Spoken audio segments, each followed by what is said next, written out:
Hello. Good evening, everyone. I hope you're well. Please, no bickering in the chat. I think we can all agree we love Chobis and we hate Oracle. Like, we've already achieved consensus on all the important matters of the day. Hello, everyone. Hello, Oracle. Hello, Harry. Hello, Popper. Hello, Burnzoid. Hello, Funky. Hello, Bam Bandit. Hello, Jim. Hello, Red. Hello, Bread. I don't think I'm Chobis's dad. Treat me more as someone who found Chobis. I found Chobis in an abandoned building next to a Jumanji set. And when I started playing Jumanji, my first role had the inadvertent outcome of waking Chobis up. Hello, Sav. Hello, Grug. Hello, Pete. Who else is to that degree? Hello, Killian. Prodigal son, Killian. I think Chobis entering the world of the living was maybe a portent that Killian would come back. Hello, Crushing Ceiling. Hello, Big Popper. I think that's everyone. How's everyone doing? I hate that it's Chobis and not Chobis. Chobis is dramatically better than Chobis. Hello, Crispin. What happens if we're mean about Chobis? Nothing, I guess. Just a smouldering culture war. But let it be known, Crispin, your side is in the minority. You are not going to get... Hate will never win. That's the problem with you lot. Just let people enjoy Chobis. That's always been my live and let live kind of attitude. Just let people enjoy Chobis. There's a famous webcomic about someone's lips getting shushed manually by a pair of big fingers. And someone whispers, shh, let people enjoy Chobis. Sean hates minorities? No, I think everyone should be in the majority. I think every minority should become part of the majority, and then there isn't a chance for any kind of clash. We're all one under Chobis. One world under Chob. Is it a war if only Oracle hates Chobis? Well, no, Red's joining in, and now Crispin's eyeing that up and being like, maybe I'll join on this. Maybe I'll be in the cool fringe. You know what I mean? This thing is mimetic. Hate in Chobis has a mimetic quality. Some people think if they go rogue, they'll get more attention, but they absolutely won't. It won't work out for you in the long run. We're here in paradise, and we look upon you eating from your bowl of cold grains with, frankly, dwindling sympathy. Pro-gun, pro-chob? I never said I was pro-gun. I don't need to lump those two things together. Pro-chob, undisclosed gun beliefs. Don't think that'll work. I sit out of most things. I noticed that, but as soon as Oracle pipes up and it emboldens you, Red, to give a little bit of anti-chob, pro-Mugtree, pro-Chobis, I don't mind those two going together. The NRA loves Chobis. If you can prove it, I'll give you some credence. But as it is, you're in crackpot corner again, Oracle. I don't know why you're always in there. You're always homebrewing up. You want us to worship an alien that you homebrewed in a plastic container. We're never going to. We love a robot called Chobis. You've missed the bus. Oracle, have you considered changing your name to something with a more fun linguistic mouthfeel? See, Oracle doesn't understand linguistic mouthfeel. He is out and about in the year of our Lord 2025 rocking an Xbox Live username. I'm surprised his name doesn't terminate with 3 randomly chosen numbers. When did we change to loving AI? Chobis is not an AI. Chobis is an emergent identity. You did try to influence to print guns once. Yeah. Times change, okay? It's not 2021 anymore. We loved Jeanette Wales, and now we love Chobis. In 2028, we'll probably love another thing. Maybe it will be an oblong with an unpronounceable name. I was going to hate Chobis, but then Oracle made it his thing. Do you know what? Maybe I should encourage Oracle to hate Chobis because he puts the stink on any movement. Similar, I'm in fuck off. I'm a. It's the kind of thing I would say. That's one hot chob of chobby. Absolutely. Chobabunga. How's everyone doing? How's your week been? How's your life been? No, just week, actually. Limit your answer to week. If you start on life, you'll hit the character limit. Chobby chobby. I'll take that to mean a 10 out of 10. And then that's it. That's it from people on their weeks. Do you want a little life and health update from me? I got myself one of those weird mouth guard things you can get for sleep apnea, and it's improving my life to no end. I think my period of autumn lurgy has revealed that I'm not just a guy who snores really loudly and is always tired. I have increasingly worsening sleep apnea. And I got myself a little thing, and now suddenly I'm coming back to life. I'm realizing actually it's not normal to be like literally tired every day. I went to my doctor's and he said, get this thing from the British Snoring and Sleep Association. I think I might need this. Well, this is what I'm wondering. The reason I want to mention it is I sort of just, I reached the end of my tether after just an awkward autumn of waking up really way too tired. And so what this thing is, right? You get this thing. I asked my GP about sleep apnea and said, wait, no way, lad. Yeah, so I told my GP, look, I'm really tired all the time. I think it's sleep apnea. And he just basically wanted me to book an appointment so he could look down my throat and we could just go, is there anything in there? And when he said no, he went, yeah, sleep apnea is best guess. I think I probably got lucky because I've already spoken to a couple of people who've found that doctors were a bit hesitant to diagnose sleep apnea. And I don't know if mine's even diagnosed me with it. He just went, go and buy this thing and see if that works out. He's basically pushed me back outside of the NHS system to just go and buy a device with my own money. But I have done that because I don't want to be strapped to a CPAP machine. Like if I really am struggling with it, and I am, I think, or was, I don't want to be strapped up to a machine. A little thing you can put in your mouth. Some GPs feel like they have chances. You need to plug yourself in at night. Sure, well, that's what I didn't want, you know? Is it annoying to sleep with? Yeah, 100%. So, I mean, I don't know. Like, sleep apnea could be really bad for you. You're essentially not getting enough oxygen at night. Like, that's really bad for you. So, it's if you do believe you're sleep apnea, it's worth looking into by asking your doctor to put you through kind of some kind of sleep test for like actually confirming it. Mine didn't. He just said go and buy the mouth device, so that I've just obediently gone and done that. The device, it's like a boil and bite mouth guard that you'd get for like rugby or whatever. I've never done enough rugby to know what that is, but apparently like it's basically the same technology as a mouth guard. But what it's aiming to do is to keep your lower jaw forwards at night, because sleep apnea is mostly caused by a blockage or a closure of your soft tissue right round about here behind your lower jaw. And so by forcing your lower jaw forward a little bit during the night, your airway is opened and you can't like choke on your own soft tissues in the night. But it's very uncomfortable because you basically have to be in kind of a mouth brace during the night. And it can cause your teeth to feel a bit tender, or, you know, it causes tooth and jaw pain essentially until you adjust to it. It's very awkward sleeping with it in. I've last night was my 4th night with it in, and I can tell I'm getting over the hump with it. Most GPs just fob you off and tell you to lose weight. Yeah, the problem is though, you can get into a vicious cycle where the active lifestyle required to like change your BMI or whatever becomes increasingly inaccessible the more that your body is not getting oxygen at night. Like, I was already aware of that possibility, and so I was going to the gym a lot, but the gym was killing me because I'm too tired. I'm too tired in the first place, and then the gym is absolutely wiping me out. No, it's not fun. No, it's not fun. What would be a good PS1 or a SNES game to play in a very long flight? I just remembered my phone could do these things, and now I'm copying ROMs on. What's your average tipple, Albrot? What do you like? I play JRPGs a lot when I'm traveling because they're quite repetitive, and I don't want to have to think too. I just want the travel to go by. Yeah, like Final Fantasy VII or something.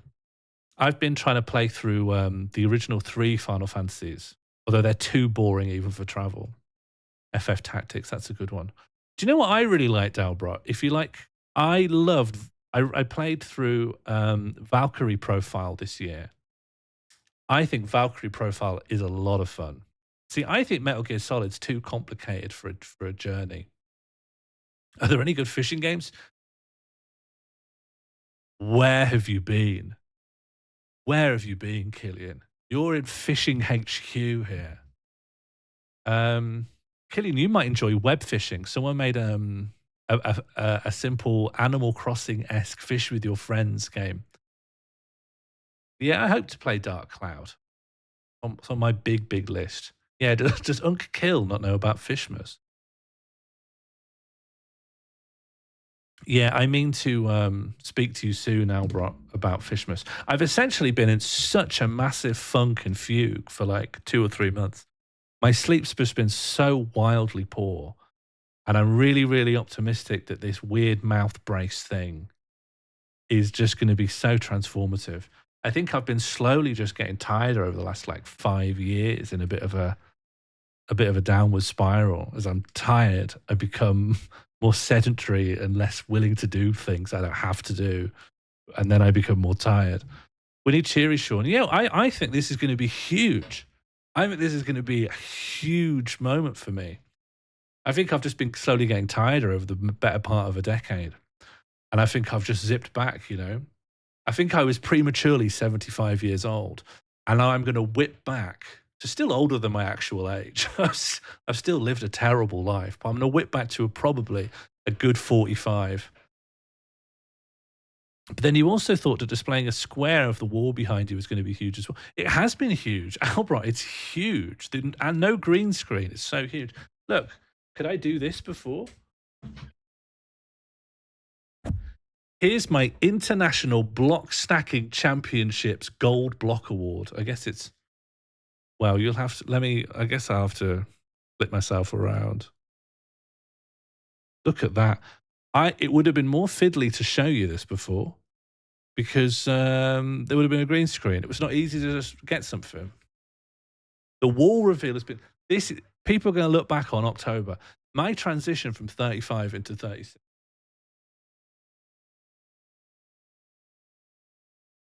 I think that's part of what did it. I'm like, this is the,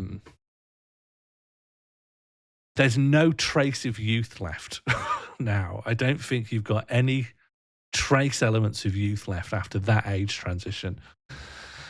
And so I was thinking, I just got to sort all this out, you know. I have to sort all these things out. I can't simply crumble into an urn. Download RoboPit for your journey. What have I got? Let me look at my PS1 things. I want to reiterate, I think Valkyrie Profile is a good laugh. Valkyrie Profile is one of the most egregious games for clearly having wanted to have sold strategy guides. The good ending and the real final boss and all of that is gated by a sequence of events that no one would ever work out in their entire life that was so complicated that I followed a strategy guide to do it and still got it wrong. I had to watch the real ending on YouTube after I played it, and I was so upset. What have I got? Here's my PlayStation 1 ROMs. There's Fisherman's Bait, a bass challenge. I think you'd enjoy that. Kudelka I intend on playing. Kudelka might be the only JRPG set in Wales. I know we recently got one. Do you know there's an Earthbound style game set in Scotland that was released this year? I don't really have even that many in here. There's a game called Akon Kagura that was only recently fan translated at the spring last year. But I don't know if it's worth playing. Where in Scotland? I don't know. Ban chobbing. No, Das Keto, we love chobbing. We love chobbing. Let's get you to an oxygen bar. I've been breathing like an absolute champion. Same with Mazerna Falls. Yeah, Mazerna Falls seems good. I probably do intend on actually streaming Mazerna Falls at some point. But it does also seem like, you know, you'd have more fun playing Deadly Premonition, you know. Albert, you need to stream more. And it doesn't, me and Harry was saying you should stream yourself sleeping. Then your obligation to like worry too much about the streams is diminished and we get to watch you sleep. Yeah, what did you like about the X-Files, Bird? Why have you chosen the X-Files when I've been telling you to watch Twin Peaks for 2.5 years? At UK Friendly Times, I'm in. Let me at it. All right, I want to play a game of Gamedle. Have you played Gamedle? Because I think this could be my game. This could be my quiz. First, what do we need? First, we need to play a random album. I still love just hitting random album on this thing. I do it all day long, every day. This is my life. Setting up the browser audio, right? It's always click the wrong one, first of all. This is called Justice Monsters 5. This is my kind of game. Look at this fucking orb, man. Look at this guy with a red hot head. This is going to have a good soundtrack. Play?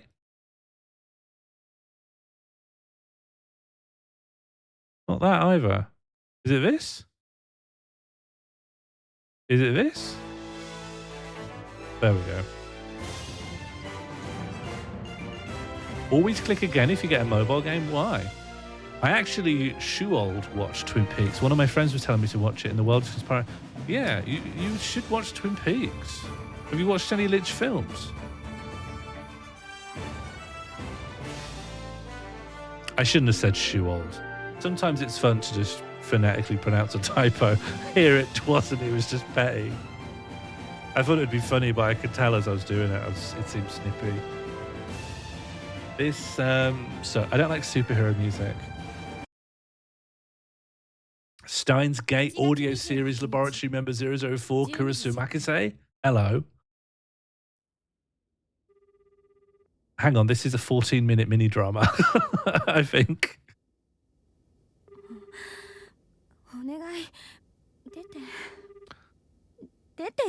Who would you like to be, Bird? I think people should aspire to be, oh, hang on, I've forgotten who's who. Who's the guy and who's the woman?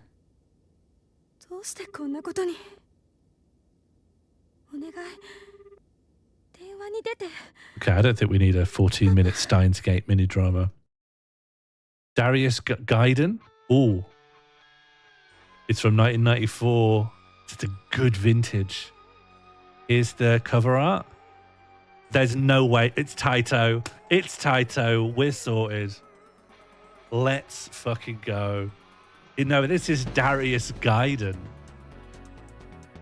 Gaiden means side story. So this is Darius doing something non-canon. This is Darius away from the main tale. This is such good cover art. There's a nice like grain to it. This is really enjoyable.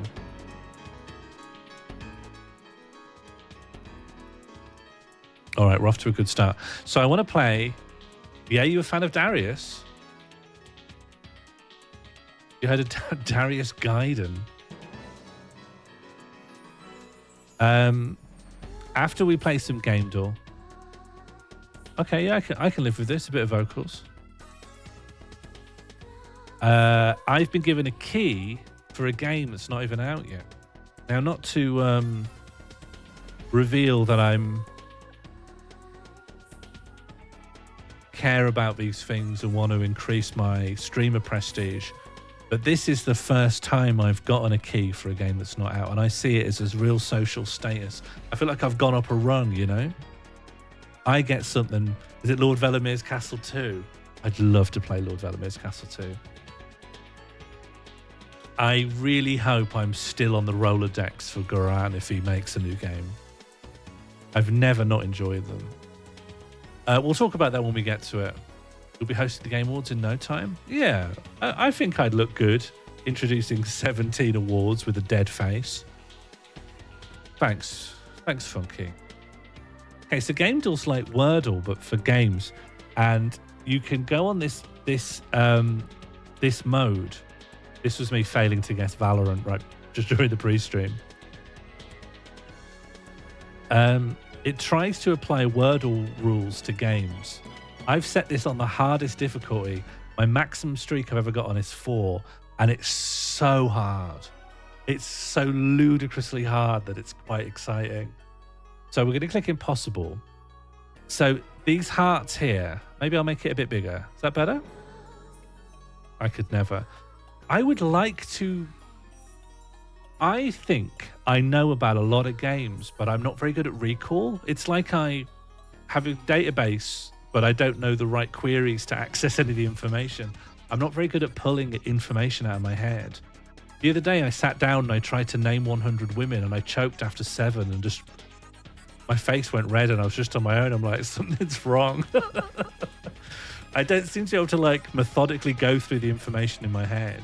Now I'm going to blame this on, I don't know, 8 years of undiagnosed sleep apnea. You know, it's like my processing power is only back online, but I haven't learned how to use it, you know? Why did you do that? Why did I do what? No one in my chat needs to say, why did you do that to me? I wanted to check if I can do it. I think recall, you know, people do the memory palace and they put all their memories in like a mansion in their head. See, I think I have a problem of like accessing information in my head. A lot goes in, and when I need it, I get lost. Decide to name one as an exercise. Do you think you could name 100 women? How long do you think it would take you to name 100 women? In fact, I'm not even asking for a yes, no. Obviously, eventually you'd do it, but how long do you think? See, the mind skip, that's what I'm talking about. It's the uncultivated database.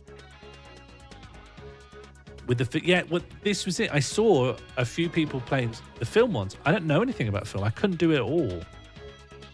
But I over the last 5 years, I've learned an inordinate amount about video games. How long? Maybe 30 minutes. That's pretty good. I think it's nothing to do with your latent misogyny. Obviously, if you are an overt misogynist, maybe it would make it harder. But I think your abilities to recall information from your own mind is the biggest determining factor there. I don't know anything about popular culture. Games is the closest thing I have. And so if there's any way that I can feel knowledgeable on that. So what do you think is a game that's right in the middle of games? You know what I mean? So we don't want like Mario. That's foundational. Nor do we want Silk Song, I guess, because that's like the last card on the top of the tower. What's something right in the middle? GoldenEye. That was trapped on the N64, so I think that's not going to help us too much. But a gun game, like Halo 2 maybe. RuneScape. We'll go with Halo 2, and then you'll see how the Wordle rules work out. Time Splitters 2? That's not a bad one, yeah. Time Splitters 2, that is like the middle of video games, isn't it? So, we're looking for a game that wasn't on any of these platforms because it's gone red. So it wasn't on the PlayStation 2, the Xbox, or the GameCube. It doesn't have any shooting in it, and it has one or more of these things. It's yellow rather than red, right? It's like Wordle rules. It'll have some of these, but not all of them. The up arrow means that it's newer than this. It's newer than 2002. It has at least one of these game modes: single player, multiplayer, cooperative, split screen. And then all this is wrong. It's not first person. It's nothing to do with Time Splitters. It's not IDOS. It's not Free Radical. And there's no data on the game engine, so that's not helpful.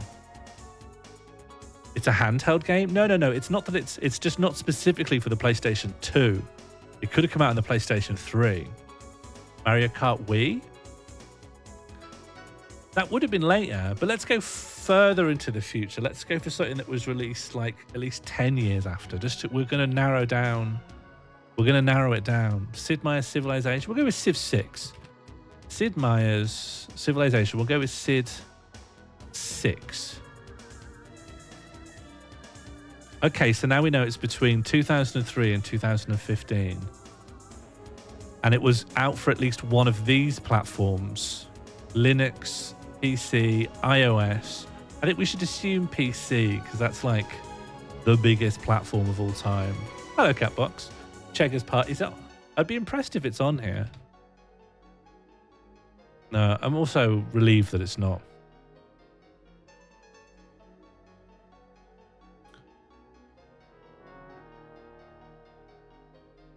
Okay, between those two, and it's not a fantasy, and it's not historical, and it's not a 4X. And it's not a shooter, it's not a simulator, it's not a strategy, and it's not a turn-based strategy. Can we cross-reference some genres? What do you mean by cross-reference? Castle Crashers? Portal? Portal's a pretty good guess. Portal came out on the Xbox, right? I would have thought Portal would have come out on the original Xbox. So I'm gonna rule that out. Yeah. It's a good guess. But it did 360. Okay, now we're back in business. The only things that we've got now are the 1 and all right, Portal. That's pretty good. Okay, the only thing that's spot on is it's an exclusively single player game. And it came out between 2008 and 2015. And it's either a platform or a puzzler. We know it's not a shooter because we can cross-reference. But it's either a platform or a puzzler between those 2 years. And it's not first person and it's not from an isometric view. What's left is like side view, text, or third person. Braid? Yeah, that would help us with side view and it would be a puzzler. I think Braid's not a bad shout. I'm not quite sure what year Braid was. That's quite a good shout. Okay, so it's not a side view and it's not fantasy.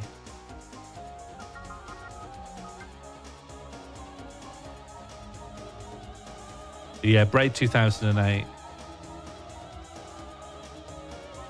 So if it's not side view, it must be, I think it would make most sense. This music's killing me. This music's really annoying.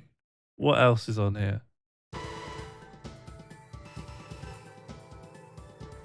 All a bit abrasive. Well, I'm trying to think. No, we tried side view. Silent Dragon, Taito B system. Normally I love this kind of music, but I think it's too...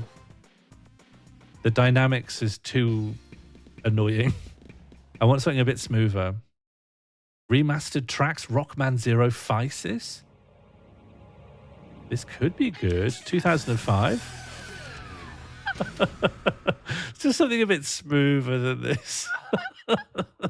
What's this track like? Normally this is the stuff I love listening to. Yeah, cool. Let's just chill out. All right. Oh, this site, Killian, is this what you're talking about? This site has, Albrot showed it to me. It's just all video game music and you can just search by random. I just pop random on all the time.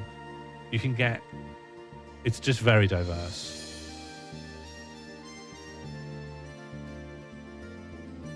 And let me know if the mixing is okay. Let me know if you can hear me all right with the music. Can we go over the full clues again? Yeah, sure. So, the game we're looking for came out between 2009 and 2015. It's exclusively single player. It is either a puzzle platform, or a puzzle. It's not got any shooting in it, or it's not a simulator, it's not a strategy game, it's not turn-based strategy. It's not a fantasy, it's not historical, and it doesn't have any 4X elements. It's not a first-person game. It's not a game with a side view, nor is it a game with an isometric view. It wasn't made by the Source engine. It wasn't made using the Source engine, rather. And it didn't come out on the PlayStation 2, the original Xbox, or the GameCube. Tetris Effect? Yeah, why not? That's a smart guess.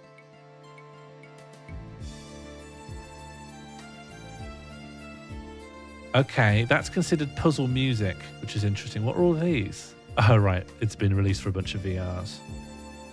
It's not side view. They count that as a side view. I think we need something that's third person. So we need a third-person game between 2009 and 2015 with no fantasy elements, but it can have action. Preferably with some puzzle platforming in. You know, there's a lot of, like, I don't know how many 3D platformers there were around at this time. It can't be a Nintendo game, because how many Nintendo games ever came out on Linux? Well, actually, no. But it must have come out on, like, one of these platforms, so it can't just be a Nintendo first-party game. Minecraft, no, that's first-person. And first-person is explicitly out, so it doesn't contain any first-person. Is comedy a theme? It might be. These are yellows, so all we know is that one of these is correct. Bastion. I would have called that an isometric bird view personally, so I don't think they will. I think that's how they'd count that.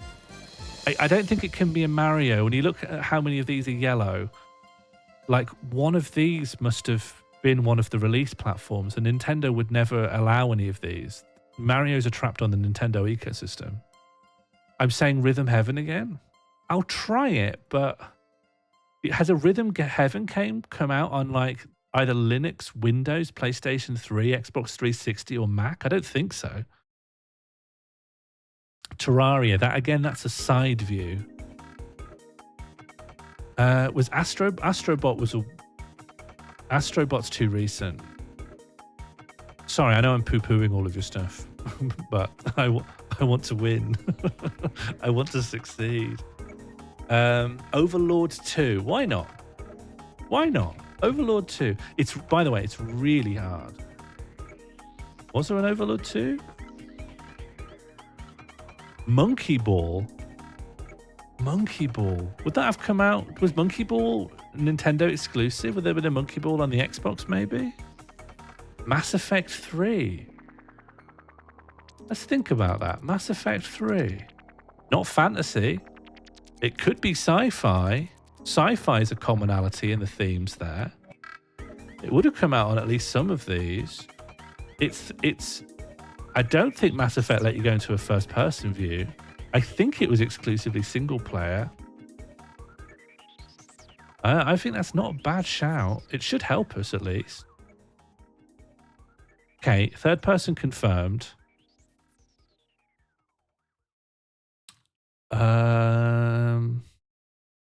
Not a lot of help otherwise. Oh, Mass Effect was multiplayer. I did not know that.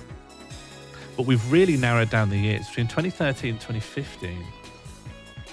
Shall I try Overlord 2 since there's some confidence from Jim there? I don't know why, but Overlord 2 just doesn't seem to be coming up. I don't know why. They just don't acknowledge Overlord 2. Mass Effect has shooting. That's such a good point. It's really hard to... Persona 4. That is third person. I guess it did eventually come out on Windows. I think it took a little while, but that's true. I don't see a reason why not. I guess it has action. I know it's sort of turn-based. I guess where I start to think maybe it isn't is because I think it's very likely it's either a platform or a puzzle, and Persona's neither of those things. Strategy has been ruled out. Turn-based strategy, I'd say XCOM's one of those. Doesn't it have to be, yeah, I think it has to be third person and, well, a puzzle game or a platform game, or it could be a platform puzzle game. Ukulele, that's not a bad shout. Let me run over the clues. I think it's likely to be either sci-fi or action though. But is there like basic combat? Do you like jump on enemies' heads in Ukulele? That's action, which is not tremendously well defined. But I think it's worth a shot. Ukulele. All right, let's give it a try. Talos Principle? It's a third-person game though. Talos Principle's principally a first-person game. Even though you can change the camera, it would count it as both.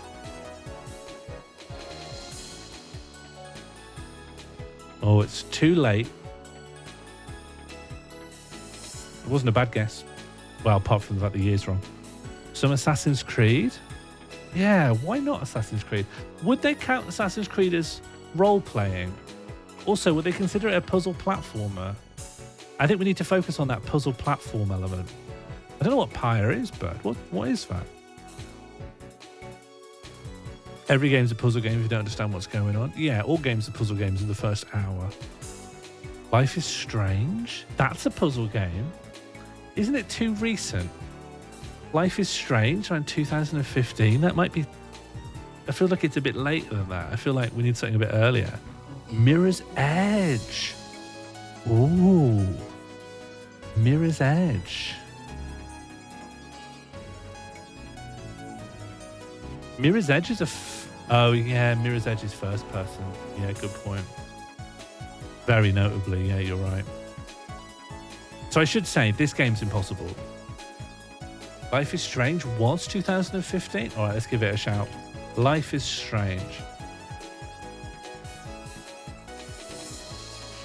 All right, you're right. But it isn't considered a puzzle game. That's a surprise to me. I would have thought it's a puzzle game.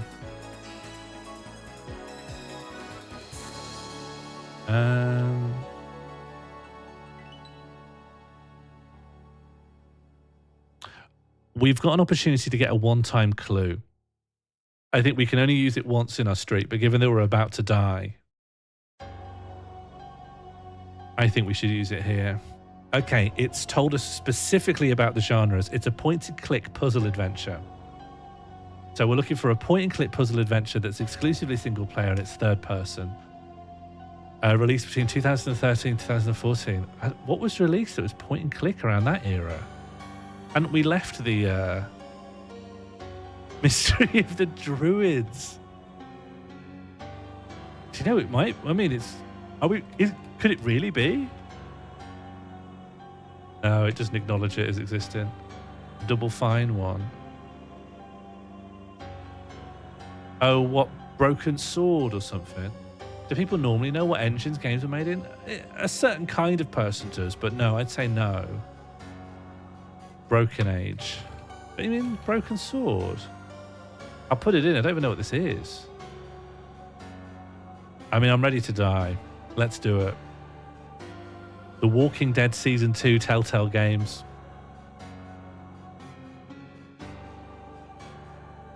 I did consider it could be a Telltale Games, but I was simply too meek. It's hard.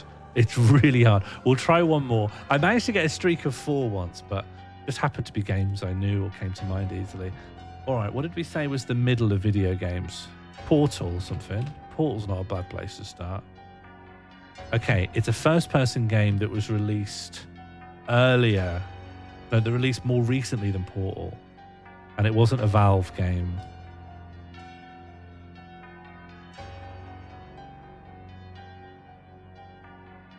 Fortnite. Yeah, why not? No, it's a first-person game. Fortnite is normally in third person. Let's just do Skyrim. Then we can like see if it's a fantasy action or anything. Oh yeah, the fact that that has virtual reality in has obscured that it could be just a first-person, third-person game. Bioshock. Bioshock was after... Where was Bioshock in relation to Skyrim? Maybe just before? Doom 2006? No, we want something more recent. And arrow up means these games are older than what we're looking for. Deathloop? Yeah, why not? Let's get something modern in there.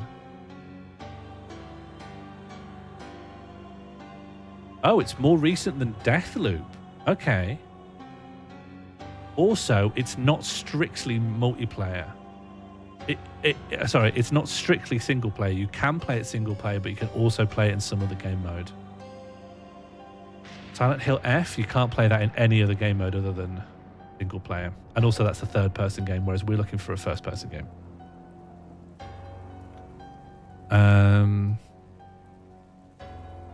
More recent than that, first person. What's come out recently? What's like any first person game that's come out since 2021? That was before 2021, I think. Blueprints? Great. Yeah. Yeah. That will help us rule out puzzle games and stuff. Blueprints. That's good. Okay, it came out this year. It's made in Unity and it's first person, but it's not a mystery. There's no mysterious elements to it. And if we look for commonalities here, it's hard to say. It seems plausible that it's an adventure game.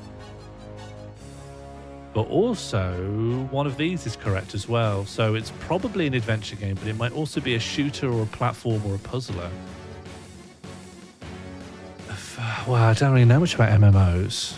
Lethal Company?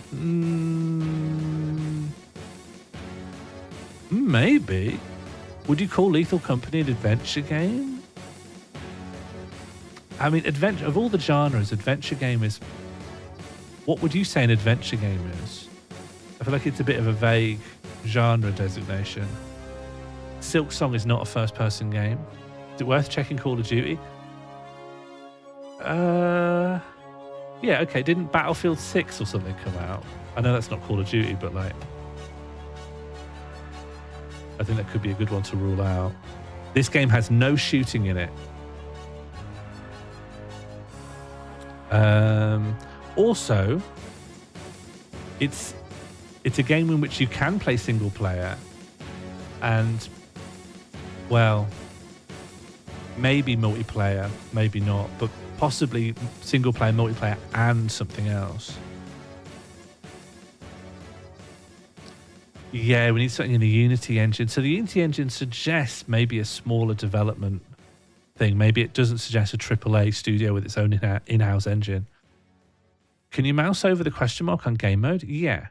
Game mode, single player, split screen, co-op, multiplayer, battle royale, or MMO. Those are the game modes it understands.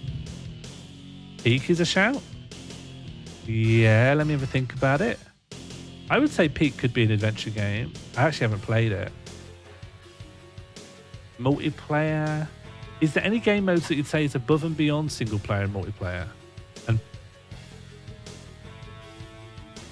like, isn't it just single player and multiplayer? I guess it's co-op though.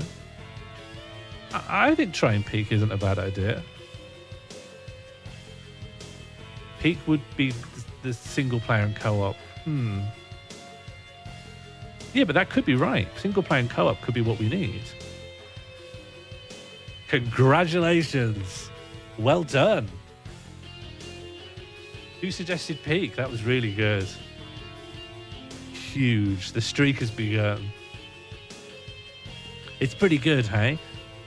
The sheer difficulty of wading through all the possible games means that when you get it right, it really does feel like you've found a needle in a haystack. All right, let's start with Peak. Okay, not actually helpful. Let's just go to Dark Souls.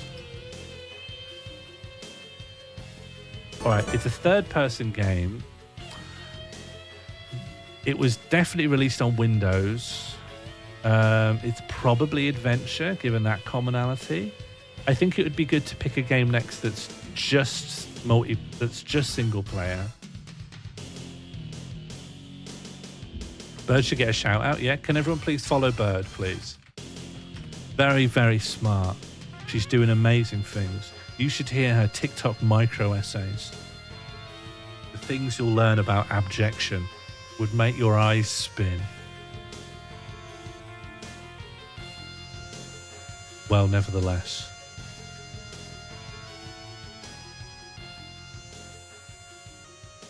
There's no profile picture on this account.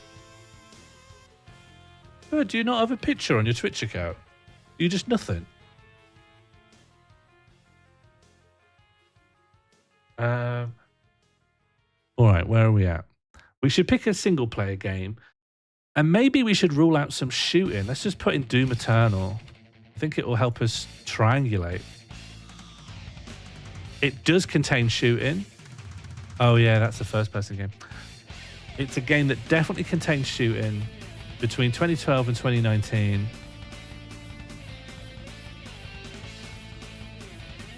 I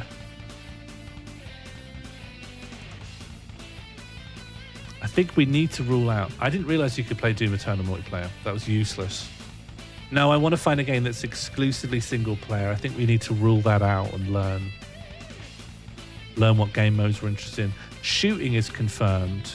Third person. Maybe a Gears of War. Although a lot of those have multiplayer. Half-Life 2, Episode 2. That's pretty good.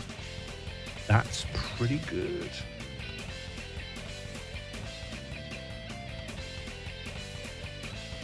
Okay, it's not strictly single player.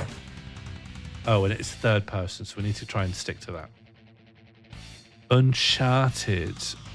It's worth a shout. I've never played any Uncharted. Jedi Survivor. Isn't that too recent? Maybe it's not actually. Maybe it's on the tail end of our date range.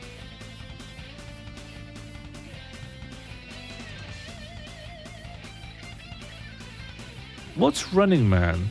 Is it an adaptation of some Stephen King? Is Uncharted worth a shout? Third person. Does Uncharted have any modes above single player? It'd have to be Uncharted 4 based on the dates.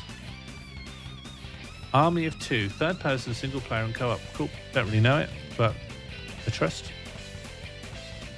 Albrot's never steered me wrong before. This is a split screen cooperative single player, which isn't the right makeup. I feel like it's definitely a shooter, but we haven't actually found the right combination of genres. Whatever we're looking for wasn't released. Oh wow, the year's a bit out of whack, I think. It wasn't released on the PS3 or the Xbox 360, which is fair to say. This is definitely part of the generation after that. That's Roof Man. What are we talking about now?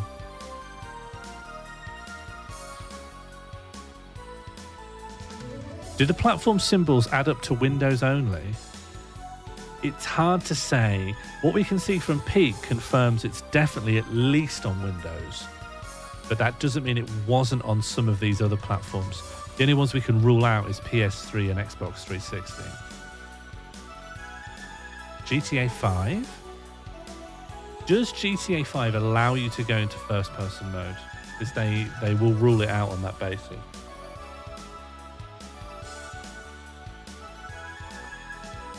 It might be a good one to put in just for dates. GTA 5 is on console. Yeah, but it's also on Steam, right? So it is on PC. I think it's worth a shot. Grand Theft Auto 5. No one's screaming at me not to do it, so here we go. Oh, you can go into first person mode. Right, we're running a bit low here. I might use our one-time clue. We're looking for a non-console game? No, we're not, Oracle. We're looking for a game that all we're looking for in terms of platform is that it was also released on Windows. And the way this thing works is I think it doesn't matter if it had some period of exclusivity. As long as it has ended up on Windows, the Windows symbol will be there. So it doesn't tell us an awful lot. One of the few things I've gleaned from previous games of this is just that if it's not on Windows, it's probably Nintendo. It's probably something that's just on the Nintendo ecosystem. But other than that, everything ends up on Windows. Persona 5.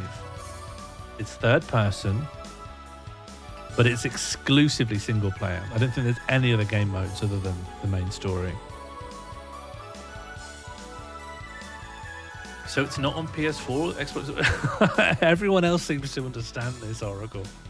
I know it's fiddly and I know it's finicky, but if I can just explain again. In fact, have you played Wordle? Yes, sorry, it's not on the PS3 or the Xbox 360. This has a red box, but it means it's completely wrong in here. Gears of War 4? I never played a lot of Gear. I'm going to hit the one-time clue. I want to preserve our streak. Okay, we've been told the genre is explicitly shooter, role-playing, strategy, adventure. What if it's Valkyria Chronicles 4? What if it's Valkyria Chronicles 4?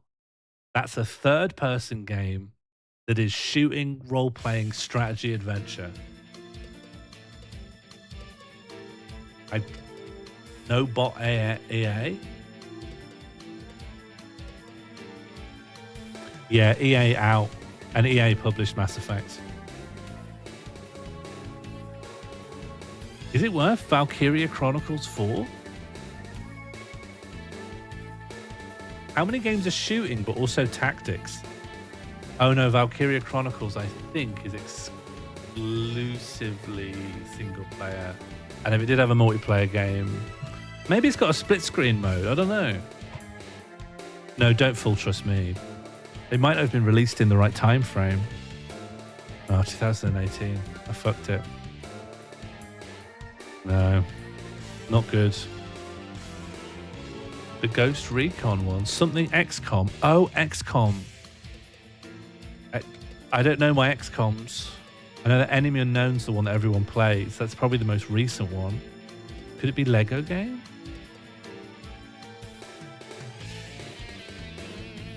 Shall I click XCOM Enemy Unknown? Does XCOM count as third person? Oh no, it's going to say isometric view, isn't it? Right? It gives you more of a sort of a isometric 45 degrees in the air kind of view. You can move the camera around. I mean, it could be a shout. We've got 2 guesses left. And I think we're looking at a modern XCOM. Shooter, role-playing, strategy, adventure. I think XCOM falls into that. And they're probably like more game modes. I think XCOM Enemy Unknown. Did we rule out Bethesda? I'm not sure.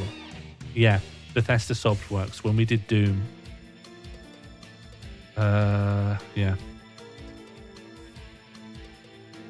I think XCOM. Anthem. I don't really even know Anthem. Can someone give me some guidance? Do I... Oh, 2012, okay. Do we trust Anthem? Remember Anthem? There's no EA, apparently. I don't know what Anthem is. BioWare. I think... Did we rule out BioWare? We didn't. We didn't. But doesn't BioWare often go through EA for publishing? I don't know if they did here, but... Yeah. Yeah, there's no EA involvement. Was BioWare. Are we going back on to try and do XCOM? Is there an XCOM that we trust? Enemy Unknown? Titanfall 2. Titanfall 2 is a first-person game. This is third-person. I know it's a nightmare, by the way. I don't like to be correcting people all the time. Just hard. Battlefront 2? Alpha Protocol was Obsidian, published by Sega. Third-person and RPG. Wasn't Titanfall also AI? Yeah, could be. I mean, this is the bit people never easily remember. Like, it's hard to remember what published stuff. Alpha Protocol is Obsidian, published by Sega. We tried a Sega with Valkyria Chronicles, so...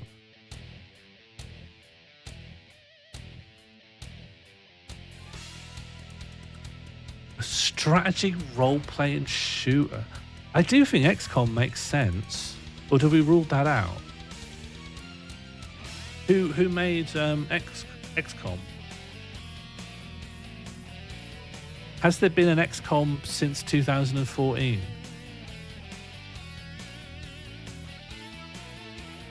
Tomb Raider. RPG strategy? I'm not sure. Shooting and adventure, certainly.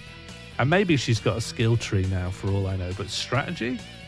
Strategy to me implies a kind of turn-taking.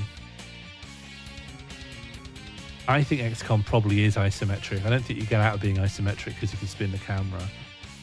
The only game I can think of that's like strategy turn-taking, that's like a proper exclusively third-person view is Valkyria Chronicles. But saying that, it claims you do first-person. And actually, now thinking about it, you can do first-person. But it doesn't. I don't think it matters if the camera can...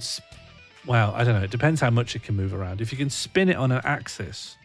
I don't think that escapes the gravity of the isometric view. That's true, Albert, but previously it gave me isometric view for Disco Elysium. So I think it's just more thinking about that kind of tilted bird's eye view. I do. If you look, isometric gets lumped in with bird view. It just means like high up, whereas third person is over the shoulder.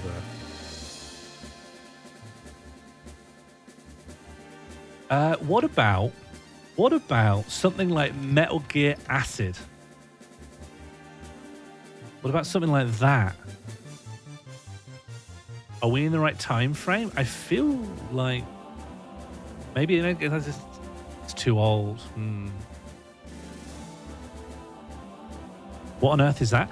Metal Gear Acid is a PSP only, non-Kojima developed Metal Gear Solid game that is also like a roguelike deck builder.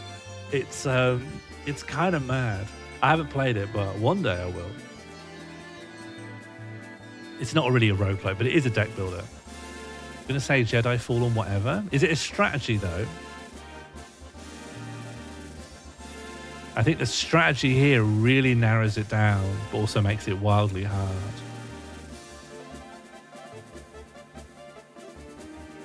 Is that EA? Third person strategy with guns in it. What is that? Gears of War Tactics? Never heard of it. Is it real?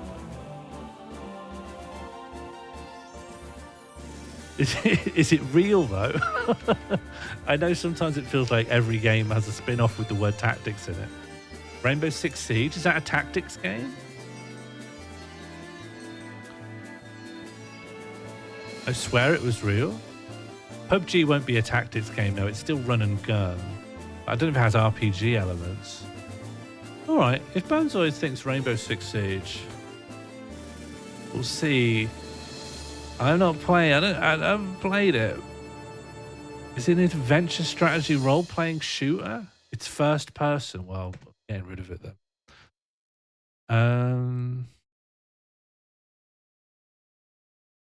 I'm getting a bit stumped on this.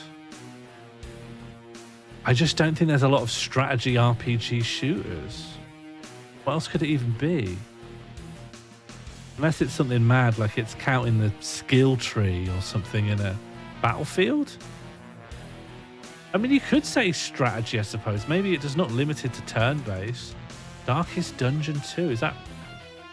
I think that's side view. Hitman. Hitman. Yeah, okay, which Hitman title am I looking for here? Which Hitman are we thinking? There's a lot of Hitmen. There's a lot of Hitmen here. It's not a bad shout. I'd say you have to be strategic in Hitman. Hitman's pretty clever. Hitman Absolution. Yeah, am I going with this? Any takers? Any angry people from the wings? All right, for the time.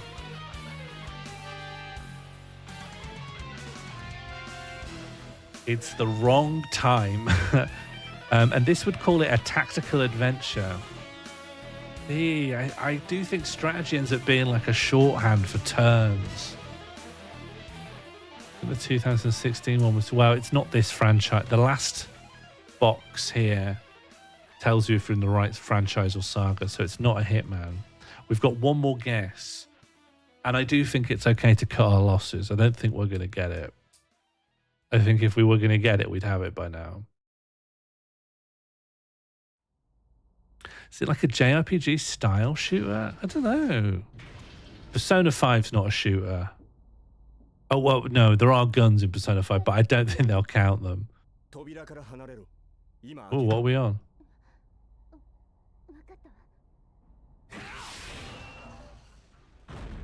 I don't think we need a 5-minute mini drama of people doing special attacks on crying women.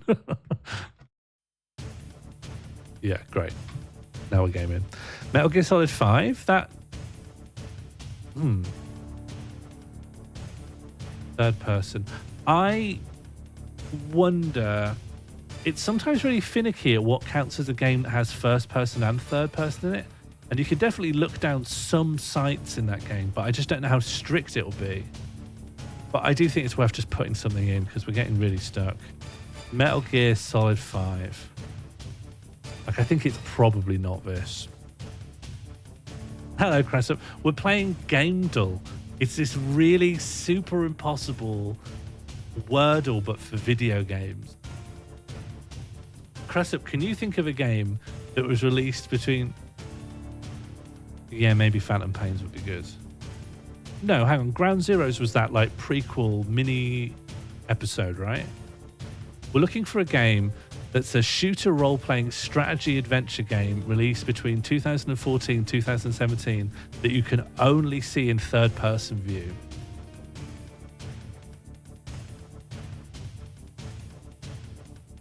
And I'm going to guess Metal Gear Solid 5 Ground Zeroes. It's Fortnite. How is it Fortnite? They'd consider that a shooter role-playing strategy adventure. What do you mean? I wouldn't call Fortnite an RPG. Third person, I accept.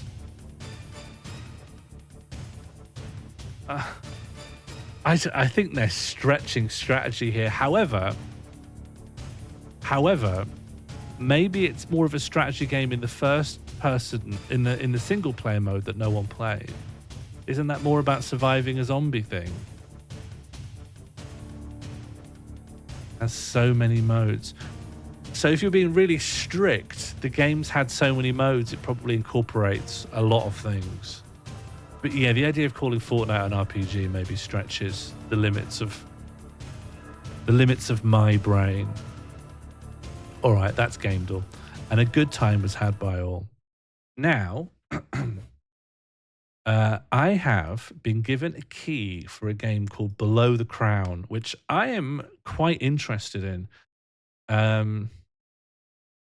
It is a sort of a chess-based puzzle adventure roguelike.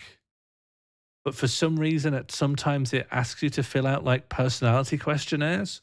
And none of the marketing explains what that does in the game. And so I'm curious. We're going to give that a spin now. I did know this, Lucy. For some reason, a picture of him was brought into something at some point. But I don't think he was the reigning chess champion at that time. So has his career blossomed since last we discussed it?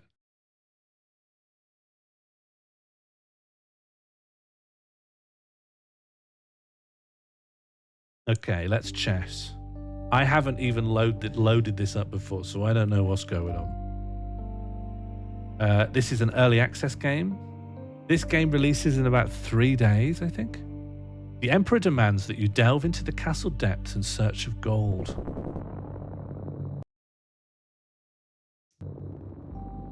Great, I'd love to. Hang on, can I go back up? I can't go in here. And I can't go in here. And I would need to pay to go in these. And this is empty. And I'd need to pay to go in these. Okay. Let's dungeon. You journey into the depths below the castle, hoping that your wizard training will serve you well. I hope so too. Click the king to highlight the spaces he can move to, then click on a highlighted space to move him there. Okay, just like chess.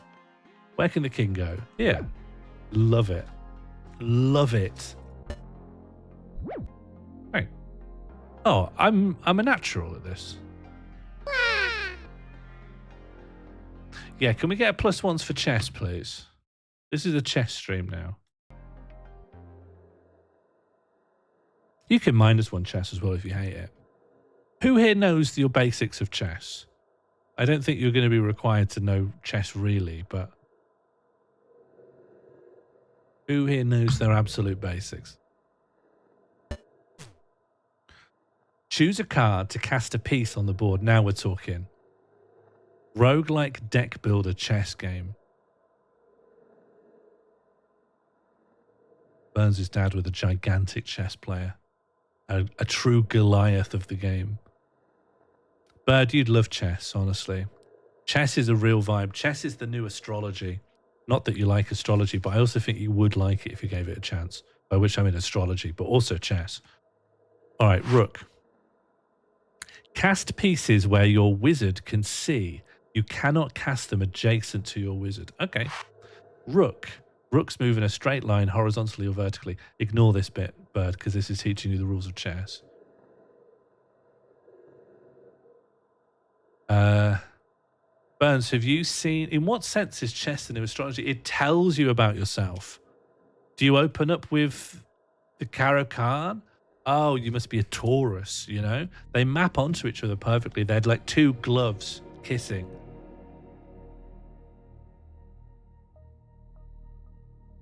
You'd hate Scrabble, Bird. Do you know what you'd like? Boggle. Okay, so I'm going to cast... It's basically telling me the rook should go here. Makes sense to me. Draw a card into your hand and end your turn. Okay. Enemy's turn. You can take the enemy bishop with your rook. I'd love to. Bang. Ha. Oh, okay. And if only they're king. Oh, it's like 2 wizard battles, is it? And now I'm a queen. Why am I a queen now? This rules. I got attempted hustled at chess once at a punk gig. They bet £5 on a match, then bungled a loss and went double or nothing. You were getting sharked, were you? -1 for Boggle. I was being glib when I said it. Boggle sucks. Boggle is a bad time. Turn order. Move, then play a card. That's optional. And then draw a card to end your turn. Okay, move. I'm in check. Oh, fuck. Okay. Oh, okay. Well, we don't do that then. Apparently I do hiss. Why? Oh, okay. Cast your rook on the target to trap the enemy king on the back row. I got a good feeling about this. I got a good feeling about this game. I like the aesthetics. I like those little tentacles down here. I like the rook, how the rook is a frog. Is anyone getting big frog energy from the rook? Don't like word games. I can't do word games. In much the same way I struggle with Game Duel. I can't do an anagram to save my life. I ever played Battle Chess? No, but I'm aware of it. And this might help me think about Battle Chess in future. Did anyone do the Minute Cryptic? I finally, the first time in my life, I understand cryptic crosswords. And I think the language neurons in my brain are finally letting out the correct juice. Use the turn assist. Can only be used once per battle. You suggested I go over here. Fine. And then put a rook over here. Ah, the king is now in check. Great. And then I'm the queen.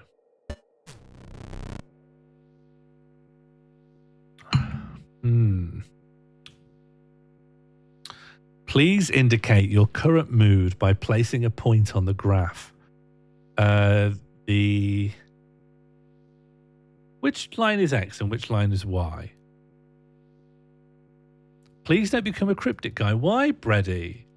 Why? It's so wholesome. It's so nice. Bird, you'd hate cryptics. X goes across. Okay, so the X-axis is anxiety and the Y-axis is loneliness. Well, I don't feel lonely. I'm here with my buddies. What's my level of anxiety? Now, should I think of the middle there as the middle for people generally, or my middle? Because my middle's probably higher than the average. If that's the human average, my middle's probably somewhere over here. Insufferable? What if I just do it quietly with myself in the toilet? What if I just do it while I'm taking a poo and I never tell you about it? You know, am I not allowed my private internal life? I suppose you could argue that I have just told you about it and broken that pact. Spit is not for the mouth. That's fine. That's correct. Queen milk. I can't believe you're fucking la-la landing me. I'd like. Fine. I'm not lonely. So low lonely. Anxiety lower than average. So probably this. Bang. Processing your response. Now I'd love to know why that's happened. The Emperor demands that you delve deeper. He seems certain there is treasure. What's this? I don't need to train. I'm an absolute chess whiz kid. I'm sure once in my 70 matches with Catbox, I beat him. And if that doesn't qualify you for the dungeon, oh, I could be a wizard. I could be a bishop. Oh, I can't be a bishop. I can't be a knight. And I can't be a rook. And these guys aren't even ready yet. I can be a king/queen. I can be the ultimate they, them. Okay, king it is. And let me at it.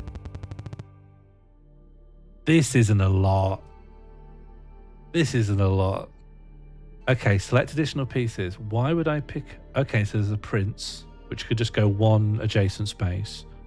Rook. I think a bishop's a clever thing to have. No, what am I talking about? A prince is a clever thing to have. Prince is clever. Rooks and princes are going to obliterate. All right, what's the smart move here? I'm never going to use this, by the way. Checkmate the opposing king or capture all of his pieces or escape through a door. I'm going to kill the king, just like a normal guy. The smart move here is to move here so I've got more space. And then put the king in check. The king will have to move and then we take the bishop. So it's easy. Yeah, and then we take the bishop. Bang. Okay, great. Post as a challenge. Post this battle as a challenge to other players. Huh, okay. Is this a kind of social option?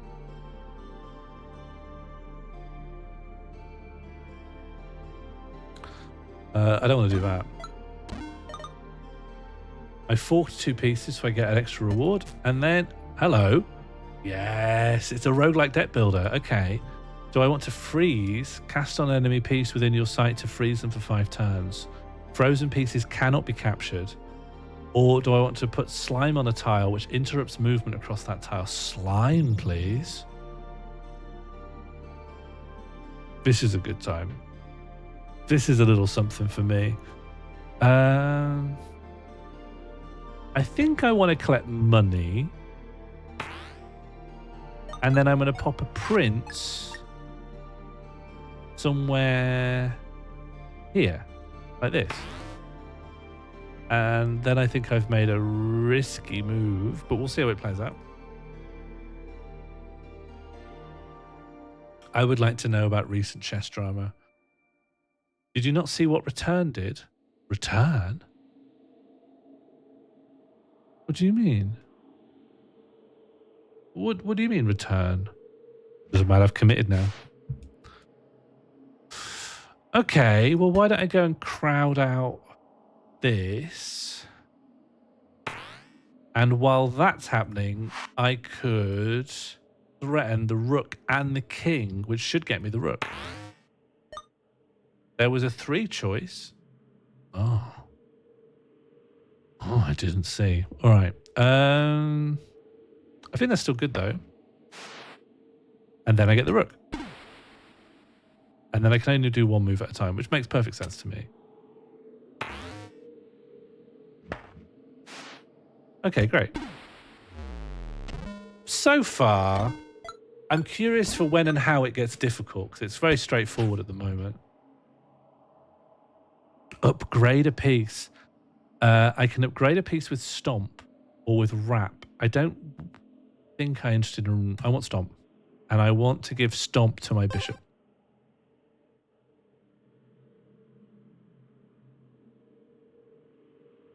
Sorry, Burnzoid.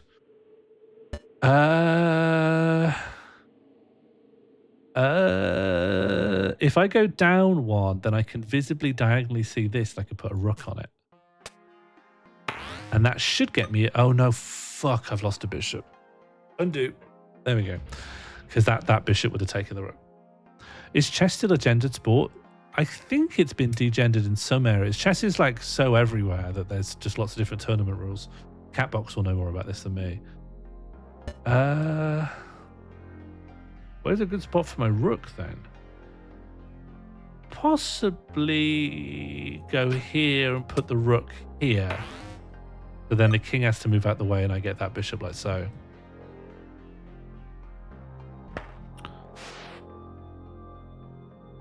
Then bishop takes.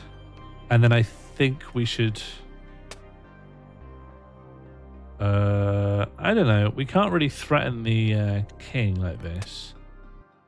But maybe we can threaten the king like this. This seems... I look forward to the difficulty cranking a bit so I can see... Oh, I'm so stupid. I'm so stupid. All right. Difficulty's cranked. I self-cranked it. That's not good phrasing.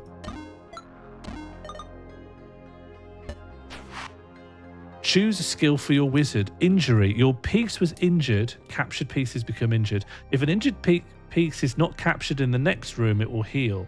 Otherwise, there will be consequences. Choose a skill. I can get Bog Witch. At the start of a battle, add a slime to the player's hand if possible, or I can guard. Can cast pieces of... I'd rather have Bog Witch. Yeah, Bog Witch sounds good. I want to watch...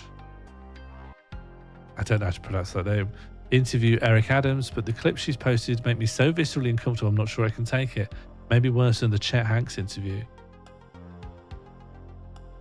That's the outgoing mayor, right? What's a good thing to do here? I think if I just put a rook here... Oh, I can't. Oh, it's too near to me. Right, undo. Go further away. Put that there. And then that rook can't move. The bishop can't move because it would endanger the king. I think I've seen a little bit, but not enough to learn how to pronounce her name. I know that she makes her guests very uncomfortable. I appreciate that. I think discomfort's very important. Move king. Where should my bishop go? Princes are very hard to deal with, aren't they? Those easy victories have been a bit usurped by them. What if I just do a prince of my own then? And then this prince would struggle to move without going into the danger zone of this prince. And then if that rook... Oh, I can move a piece, or I can put down a new piece. That changes a... No, that's not true. That's not true. All right, so that king's going to have to move, and then the rook will take... Oh, no. King will move, and then the bishop takes the prince.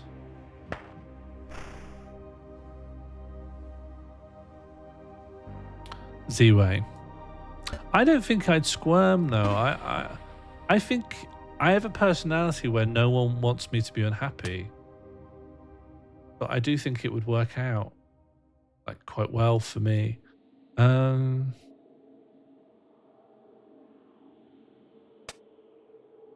should my prince go?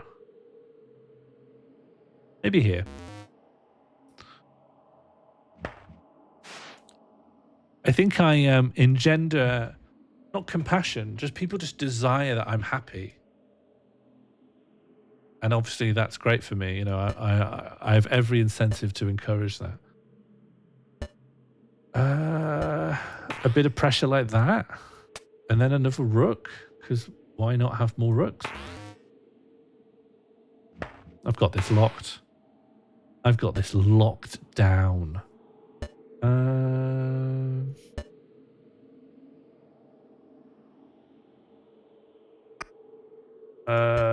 I can't really afford to lose this rook. Who's injured? Was a rook injured? Where's my injured rook? Does anyone remember who got injured last time?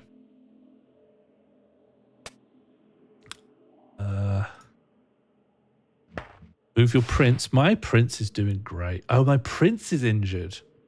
Well, it won't happen again. Okay, if I move this down, the king will have to move up. I think this is the beginning of a good time.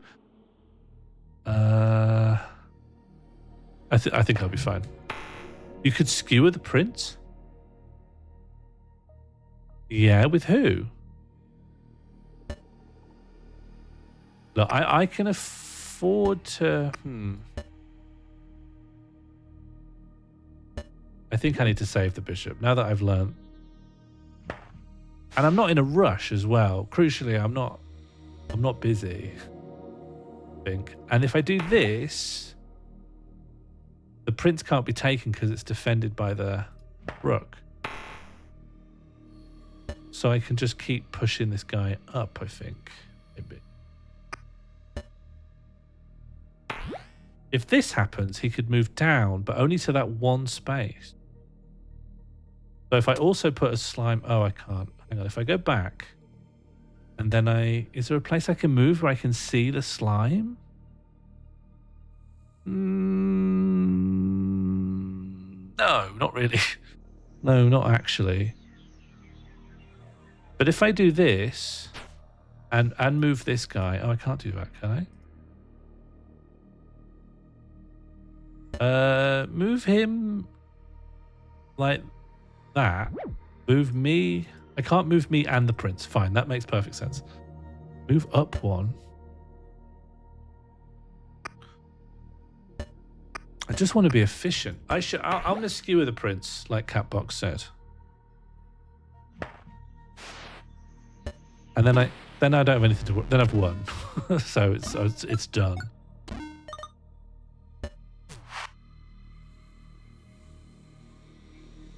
Prince is healed. Good. Make a purchase. I can return one of my pieces to my hand. I don't want that. I want all my pieces on the board. I've got 37 coins. Pieces protected when on a dark square. That's I can't afford it though. Leave it. Save up. Okay. Time for my first boss. This guy seems... Oh no, that's all his pieces out. Well, what about if I just move forward one and then just put a lovely old bit rook out? We're already dancing. We're already smiling and laughing.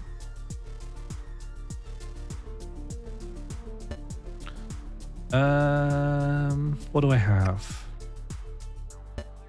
I should take this. And now he has to move and I take his prince. This is trivial. Can I threaten the rook? Is there anywhere that would threaten the king? He can't use his move to take my bishop. So I think it's actually safe to put this bishop here because he has to move the king.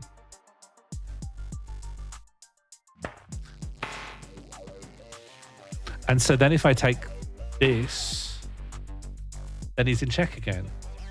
Oh, no, bad, because he can take the rook. Bad. So it has to be this way around. And then we poppy out a prince. We'll absolutely have this. This is nothing. This is for children.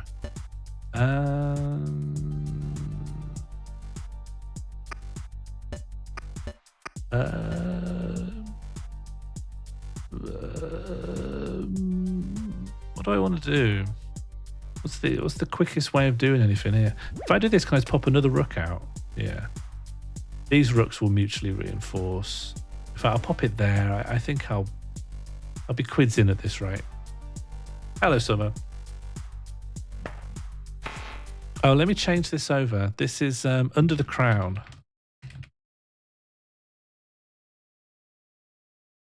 It's not on Twitch game tags yet.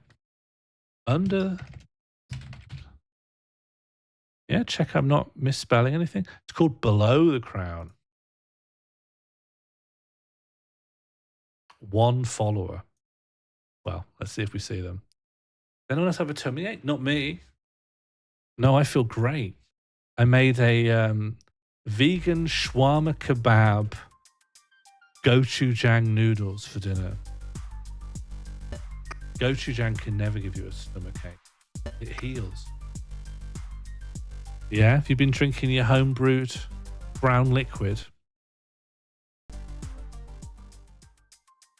It is a bit of a TikTok. Well, it's not a TikTok recipe the way I do it because I don't remember the recipe. Okay, so this guy is dead now, right? Why would I take it back? He literally can't leave. Like, that's because the rook is guarding the prince. Yeah, this is safe as it...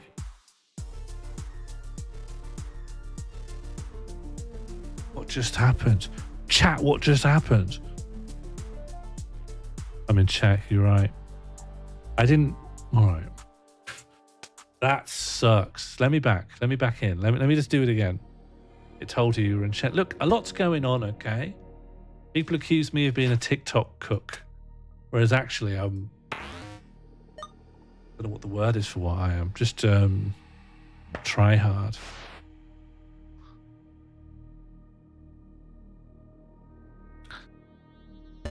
I think it behooves me to just grab this and then get the prince. I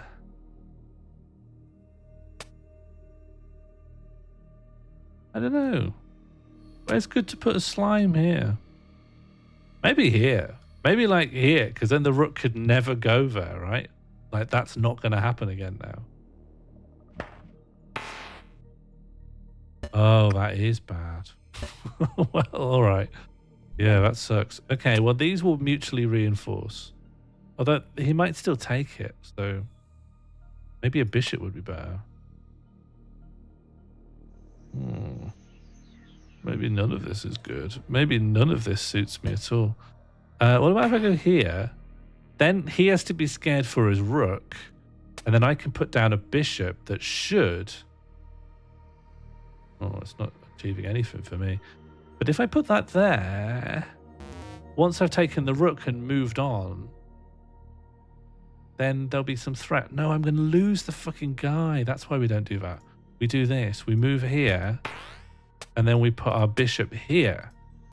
And now the king can't take the rook. Yeah, we've got it.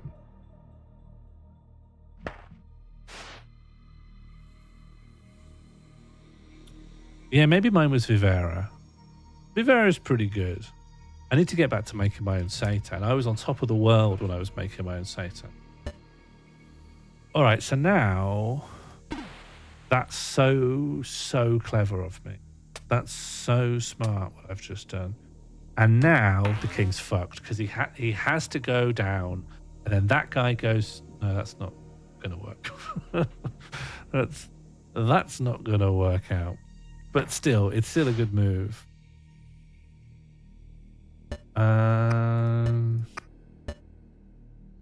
We may as well trap the king like in between two unhappy possibilities. And if we also pop down a prince while we know the king is in check, then we just take the prince and we win. We just win. It's quite a generous game. You've earned a rune and a new piece, the Archer Queen, and a new wizard, the Bishop, and collected 44 gold. Yeah, that rules. Choose a champion. Oh, I think my Stomping Bishop. Can I pick a name? Does anyone want to be named? Does anyone want this bishop to be named after them? Does anyone who's not Oracle of Truth want this bishop to be named after them? Does anyone want me to call this Bishop Chobis? Wagamama's decimated their vegan menu. Funky if it helps at all. Wagamama's not very nice. If it helps you in any way. Yeah, Chobis seems like a good choice. But do keep in mind, once we've called something Chobis, I'm not calling them all Chobis. Okay, this one's Chobis, but I'm not calling them all Chobis. Please drag and place your pieces in the slots from most important to least important. Well, Chobis is the most important. The prince was fine. I guess I'm more important than the prince. And then there's the two rooks. That seems right to me. There are very few places that won't kill me. Oh yeah, what's your you've got some sort of huge dietary requirement, but I can't remember what it is. Is it lactose intolerance? Surely you are the most important. Burns, if that's the way you feel, you shouldn't place yourself at the top of the totem pole. You're asking for trouble. Most responders place the wizard as the most important piece. Which statement best describes why you did not rate the wizard as the most important piece? I value others more than I value myself. Yeah. I think humility is important, especially in chess. Now, what am I holding on to? For what reason am I holding on? No, and lactose phobic, not intolerant, but just fear. This is Silent Hill Shattered Memories. Haven't played it. But this is chess. If the wizard dies, you lose. So what? I value others more than I value myself. Which statement best describes why you rated the prince as the least important piece? The prince is not my friend. And I don't find the prince visually appealing as well. I love to speculate on what that's done. No, Catbox beat me at chess because of Catbox's natural talent and proclivity and hard work and study at the game. It's not because I wasn't playing in streamer mode when I played Catbox at chess. I did my very best and I lost in a normal way. Oh, Chobis is here. I don't know what the significance of that is. I unlocked a room so I could look at Chobis. I mean, that sounds good. Challenges and leaderboards. Warning, daily and player challenges will have features from further in the game that you may not have been shown. All right, we'll wait. Oh, hello. I can click a rune to reduce my party size. Or I can increase enemy intelligence. Hell yeah. Let's increase enemy intelligence. Is there anything I can click to decrease my own intelligence? All right, let's play as a bishop. Chobis is just something I was allowed to call. Oh, hello. That prince just turned into a rook. Because I've shown that I don't like princes, it's given me a rook. Great. Well, let's learn about the Archer Queen. The fear is death, because then I can't be useful and trick people into liking me. The prince turned into a frog. There is a larger gold reward for defeating a room in fewer turns. That makes a lot of sense. Here is an undo token. Oh, I can collect undo tokens off the floor. Interesting. Oh, I'm a bishop. Okay, so I can now, well, move diagonally. What does the Archer Queen do? The Archer Queen must attack to move normally and can move to but not attack adjacent tiles. Archers must attack to move normally and can move to but not attack adjacent tiles. Okay. Well, if we put an Archer Queen here, what can she do? I guess we're going to find out. Allergy, yeah, that's the word you were looking for. So, the Archer Queen is a queen, but they must attack if they want to move. I think. But she can't attack up. Can you attack up? Maybe not. I don't understand. I don't understand what's happening. I need to use my rook, I think. Why can't I place my rook? Undo. Whatever I've done, just act like I haven't. Let me just put my rook here, perhaps. Let's just get a threat out. I don't understand the Archer Queen. Up is blocked by the bishop. Yeah, but she's a queen, right? She has to... Archers must attack to move normally. So... Oh, but maybe she can't attack adjacent spaces. Maybe that's what's happening. All right. Okay. So if I do this... Oh, I'm a bishop, so I can put him into threat with my body. Brilliant. And so then what if I do this? Is the king going to be under threat from the archer? Or would I rather do this and threaten? No, because the rook would obviously take me. I keep forgetting the basics. What can I freeze? What if I freeze the rook? Oh, they need to be on line of sight. All right. Well, I'm just going to pop the Archer Queen here then. Perhaps. And then we'll try them out.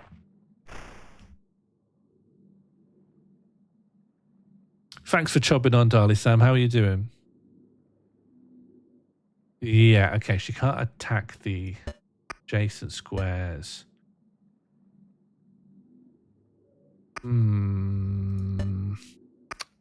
Maybe I want a prince. Maybe I want a pop-up. Hang on. Would a prince here just sort things out for me? Look, if I just princed here, is that not a checkmate? Yeah, great. All right. It's not so bad. Choose a spell. I can transmute myself. Transmute to prince, transmute to rook. Being able to transmute into a rook sounds pretty good. Ooh. Do this. Okay, now we're rogueliking. What do we got?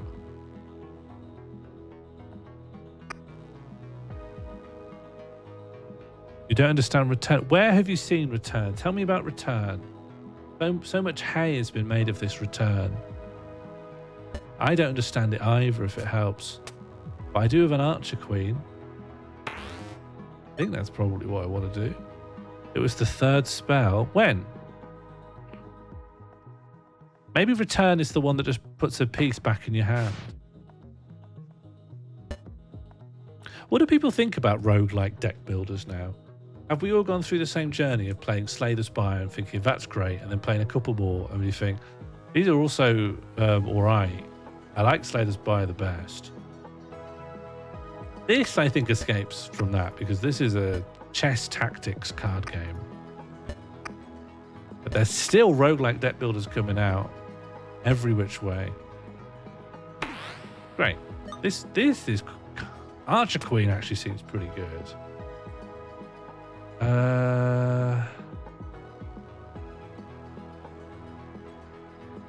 You've never slayed the Spire, Catbox. You'd love that Spire. I've been chasing the Slay the Spire high with other stuff for a while. It just doesn't come.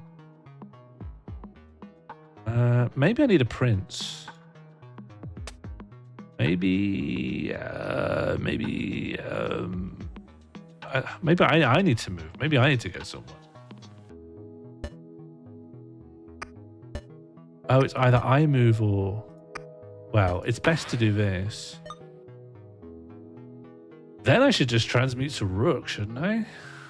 Shouldn't I just become a rook? Transmute to rook, but where? Where should I transmute to rook? I don't know. I don't know what's useful. I guess I could freeze this bishop. Is that good? Dicey Dungeons. Oh, I'm so stupid. Undo. Can't, can I? I can't. It's happened for real. I really, really did it. It really, really happened. Okay, but I'm not at risk of you anymore, at least, so I can do this.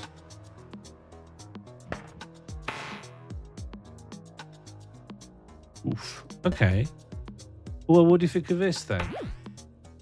I'm in check. Fuck. No.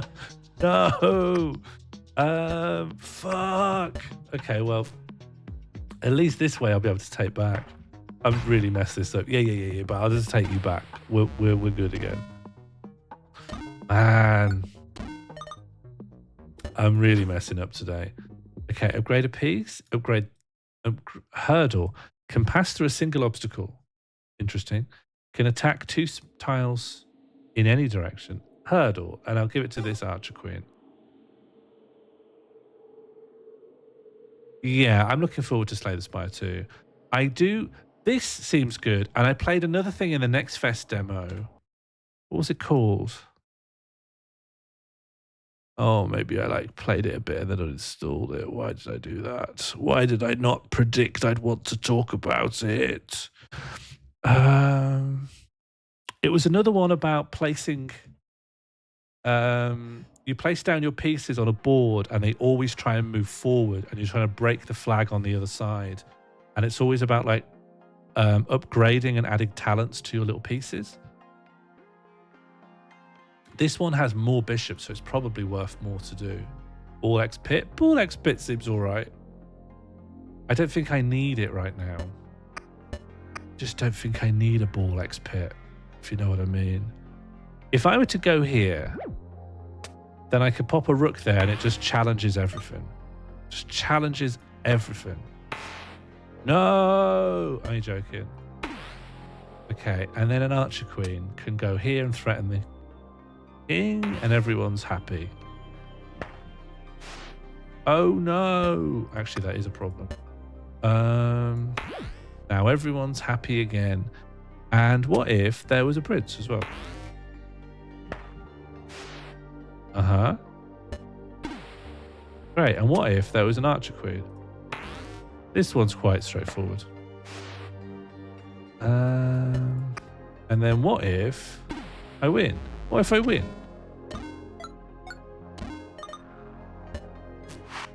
Your archer queen and rook have healed. Brilliant.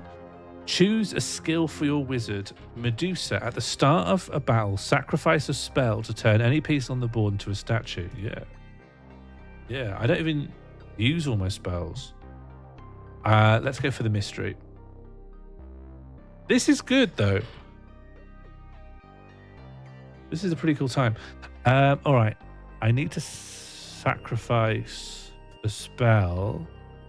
And you guys are stuck behind pillars, really. So I'm going to sacrifice you. Transmute to rook. I haven't been using it that much. So what if I were to go here and then I can do this? That's good. That was worth losing that ability.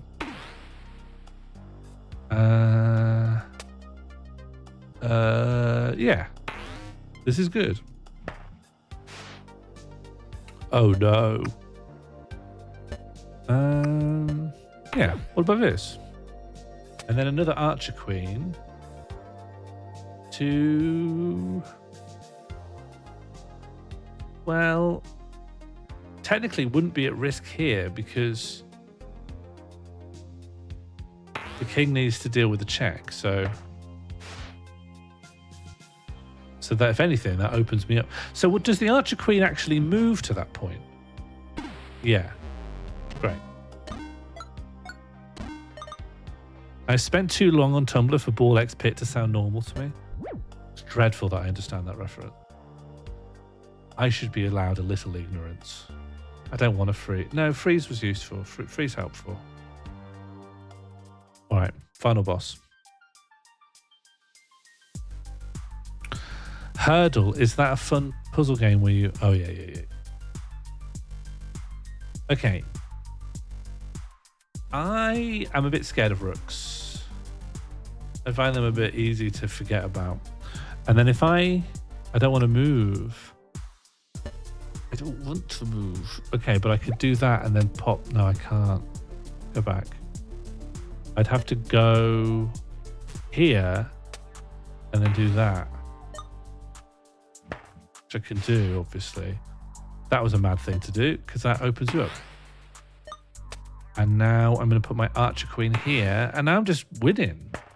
I'm just absolutely slamming again. Look at that. It's just so easy to win these days. I don't know why they keep doing it like this. It should be hard to win.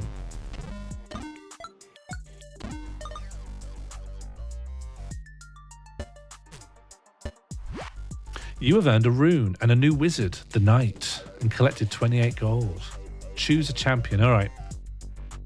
Any names for our new champion?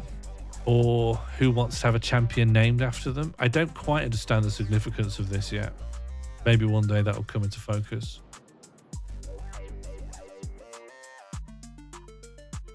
Why is Oracle typing like me when I like my friends but worry about telling them? You should tell your friends you like them. There's not really a downside. Horse is here. Then I probably should... Oh, there's no knight. This guy should be horse. I've got horse's hair. That's as much as we can get. Seems quite rude. Like a rude thing to say about whoever this pronoun refers to. I think we can live with that, though. Okay. This is just teaching me how to play chess. I don't need to learn how to play chess.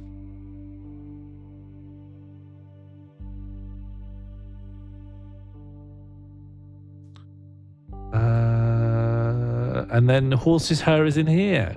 What does it mean? Why do I want this? Okay, and now I can be the knight. The knight's quite exciting.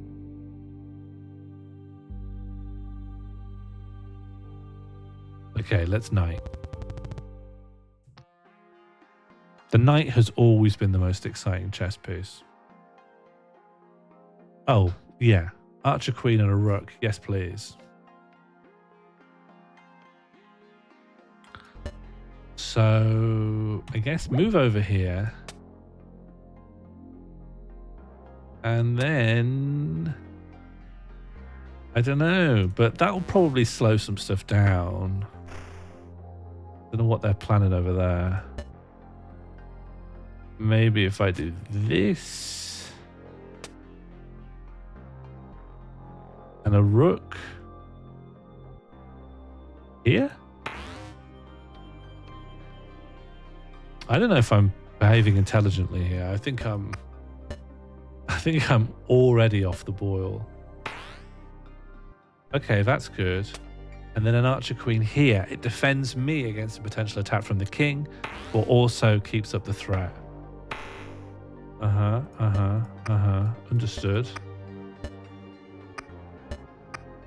What if I were to move here and then another rook? Because that would be defended by the queen, I think.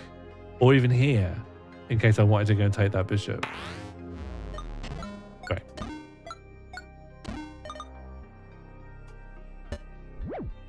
Choose spell. Theoretically, it would be useful to transmute to a rook. Choose your path. It would be interesting to go against an archer queen. I think that's the strongest piece I've been put up against.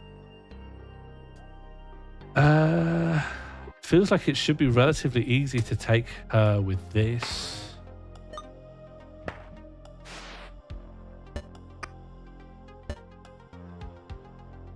Maybe just like this? No, because I'll lose something. I will be weakened by this. Let's not do that. Let's instead...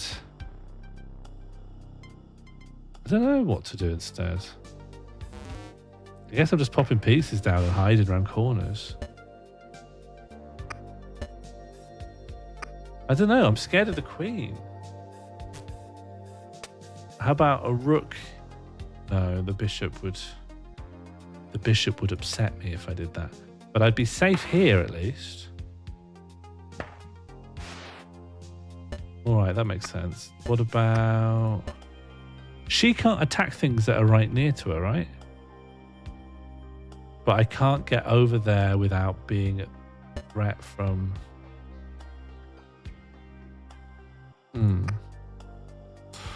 What do I do? Maybe I just accept losing the... No. Let's never lose anything. No, in fact, we'll... Why can't you move? Oh, you have to attack to move. You can't move without attacking. One of the basics of the archer queen. I've not done well here. Undo. That was mad putting that queen there then.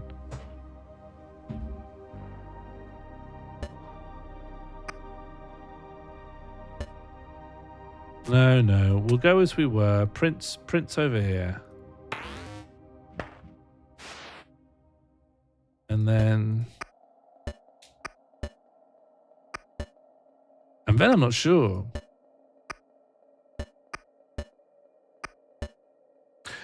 I guess threaten the queen with a view to taking the queen back, like so. And then get a rook out. Just put a rook there to make it harder for the king to escape back. Except this will happen, and then just take back. And then transmute myself into a rook. Just be a rook. No, you be a rook. Great, all right. Because if you go here, and we're going to put... Oh, that won't work. Never mind. Because then this can happen, right? Yeah, and the king's gone. No more king. I think I could definitely be doing these faster or more reliably. Bishop movement allows this piece to move like a bishop. Interesting. Can pass through a single obstacle, any piece or slime. I think if the archer queen could hurdle, she'd be a lot stronger. This is just against princes. Let's just do one that's not too bad. Princes suck.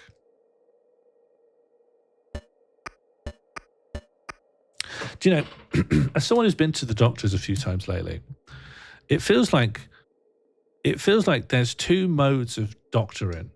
There's like the doctoring where you're a black box and the patient comes to you and says, here's all the things that I think are wrong. And you just, in your mind palace, you just make an assessment. You're like, I think you've got this. Which is kind of what I was expecting. Or maybe I've not been to the doctors much in enough time. But it feels like more now, it's like, the attitude is more, I'm going to take you through the questionnaire with me. And you got 7 points. And you needed to get 6 points so you can have the medicine. There's a lot of that. Which also results in like a bit of, doctor, I've got this issue. Well, when do you think the issue started? Oh, about 10 days ago. And they go, well, if you've had it for 12 days, you could have the medicine. Oh, right. Well, I haven't had it for 10 days. And like, yes, but if you've had it for 12 days, you could have the medicine. Oh, yeah, I get it. I've had it for 12 days. Ah, great. Now you can have the medicine.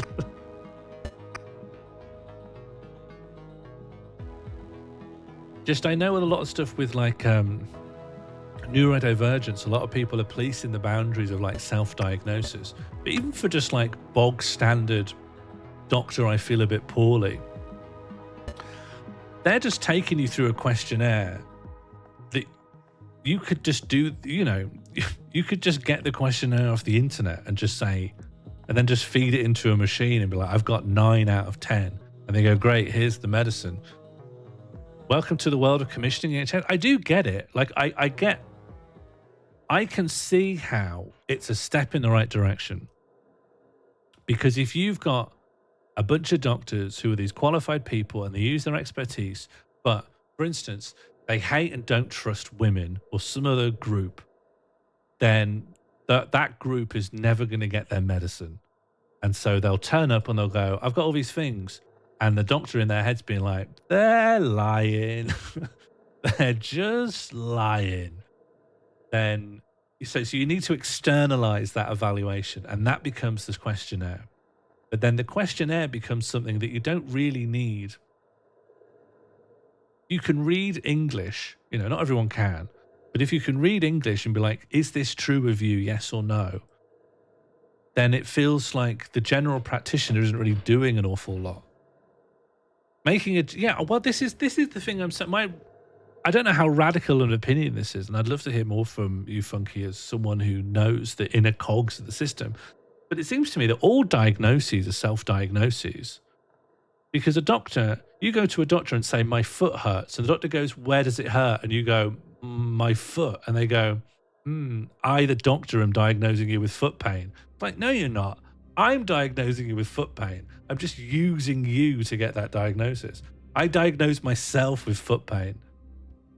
I don't know what you are doing in this equation, you know? Oh, yeah, okay. So we have created a world where the actual diagnostic criteria is externalized, but the doctor can still gatekeep women out of it, yeah. Actually, the worst of both worlds. It's just both times, because I was talking about this sleep apnea thing, and the way I got the GP wouldn't give me an appointment to talk about it. He first said, you have to do this questionnaire, and based on the number that comes out of the questionnaire, will determine if you get an appointment. So I've got this questionnaire, and I'm there thinking, I've just got an incentive basically to click the most thing for everything. Like, you don't need to navigate the system for very long before you're like, oh, I should just lie and just, I should just make out this is the most extreme version of itself that it is. But the questions are like mad. They're like, how likely are you to fall asleep under the following circumstance? And one of the circumstances is like, I have fallen asleep in my car. How likely am I to fall asleep if I've fallen asleep in my car? What do you mean? I guess you mean how likely am I to fall asleep in my car? Buddy, I don't drive, so I mean, do I not have sleep apnea because I don't have a car?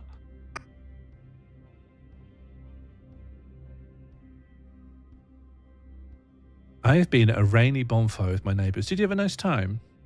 I once went to the GP with blood in my urine, and the doctor insisted over and over that it must be period pain, and I was confused. By that point, I'd been menstruating for 5 years, and I was pretty certain I could tell period cramps from other pain, but the doctor wouldn't hear it. Anyway, the GP was a woman. It's kind of mad. Because the reason that I find it really interesting is there's so much talking about, like, you can't diagnose yourself. You have to get the doctor to do it. And then you go to the doctor and the doctor goes, do you have this thing? And you go, yeah. And they go, there you go. That's it. Great. That was worth the waiting list, I guess. How do I win? How do I win? I shouldn't have gone here. That's my first mistake. If I go here, then in my next jump, I can put the king in check. But I don't have tremendous options for anything else. I guess this way I can threaten a prince.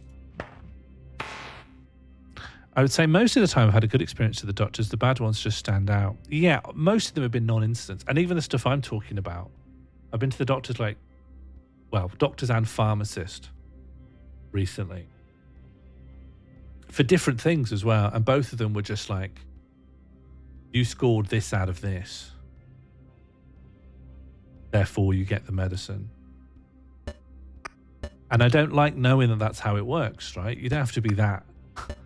You don't have to be that analytical to be like, okay, just put severe for everything and then you get your medicine. I need to get away from this prince. I could reinforce with another rook, perhaps. Can I think that's actually interesting about the strategy of this game. Is that the pieces on the enemy team don't care about suicide against you. They don't care if a piece is defended. They'll just take it. So your normal chess strategy of like, every piece is looking after another piece, doesn't really matter. They'll still take it. You just can't let things get in harm's way. Nevertheless, I'll let this thing get in harm's way because the king will have to move. GRGRSMTH gifted a tier 1 sub to Bird Attacks. They have given 34 gift subs in the channel. That's a lot of gift subs, Kruger. Thank you very much. Yeah. TYGR. The squeaky wheel gets the oil. Yeah. I guess you have to squeaky wheel, you know? Well, that's it, Funky. Yeah, like, that's what I'm saying. I don't want to have that information that if I'm a squeaky wheel, I get my medicine. Because I don't think the system should reward loudness.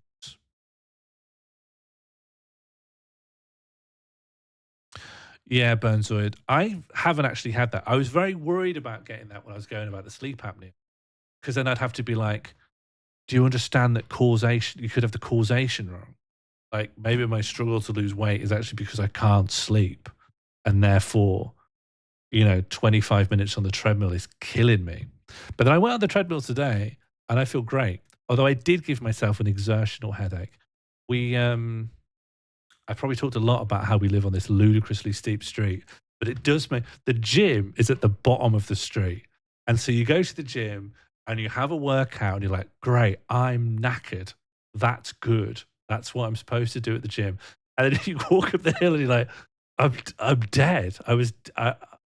You have to leave like this reserve energy just to get back up the hill into your house.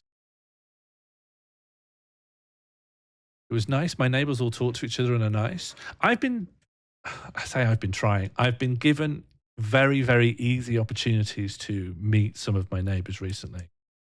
And I thought we lived in more of like, having met some of my neighbors, I think we actually live in a much nicer neighborhood than I initially thought. I think the one woman who screams at a kid all the time has made me think we live in like a worse area than we do. But meeting all our neighbors, I'm like, oh, this is actually an okay neighborhood. I guess it just goes to show if you base your entire perception of your neighborhood on the one woman who, when walking a child back from school, will like throw the kid's coat and bag on the floor and start acting like she wants to fight him, you can be like, oh God. But she's just one person, you know? And actually, sometimes people complain about her in the street WhatsApp. There's a woman who lives several doors up who's been making a real effort to get to know everyone. And she's mad in a really wonderful way. She's very friendly, but very scatty, and there's a big dedication to appearing creative and being like, here's a party, you can have some champagne, but also there's a jigsaw puzzle. And I think that's nice. But she also, she invited some musicians up from Bristol to play. I want to call it like a kind of beat poetry reggae, but it was also inspired by like makeshift instruments made on Afro-Caribbean plantations.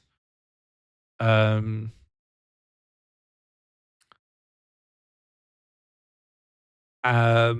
it was good. It was really nice. It was obviously just nice and intimate being in someone's living room. But it is funny when you say to your partner, I think we should go. I'm tired. I'm done. And then a half an hour call and response music session breaks out where you're like, well, I don't know how to say goodbye to everyone in the middle of this. I have to see all of this through to the end. Who do you report someone to for yelling at their kids, though? Like, where's the no yelling at your kids brigade? Hang on, let me catch up with chat.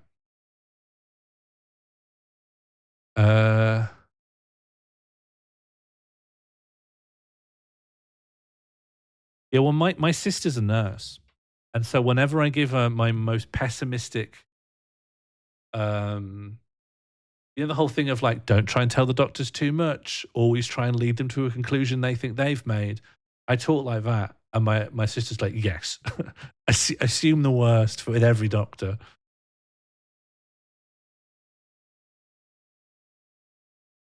Most of my weight loss motivation was out of pure spite for the GP. Well, you sure showed them. That's the last thing they'd want. I also find out if women squeak too much, they're historical. I get the best results if I preface everything with, I didn't want to bother you, but my boyfriend dad said I should go. My colleague had a drama in his kid's school WhatsApp. The school did a drill for if there was an intruder in the school, and the parent kicked off, implying it was because of immigrants. She got kicked out of the group, but he lives in a slightly posher than average village. It's mad when you live in a rural area and you realize one of the villages is like, me and Jam grew up in a village, and learning that some of the village, like when I was first there, I wasn't old enough to really have a good understanding that some of the villages were nicer than others, and they're all in this kind of hierarchy. There's a village. We grew up in a town village called Bruff, which is near Hull. And there was another village nearby that was called Swanland. And the reason it was called Swanland is that historically the place was called Swineland because it was just pig farms. But then it became like a really well-to-do commuter village. And the town council or whoever met up and like, we should call it Swanland. And to commemorate the decision, they got some swans and put them in the park in the middle of town. And then someone, like a year later, someone hit them with the Range Rover and they all died. Swans are the worst bird. Oh, they're fun. It's fun how scary they are. F for the swan. No, not F for the swans. Who cares?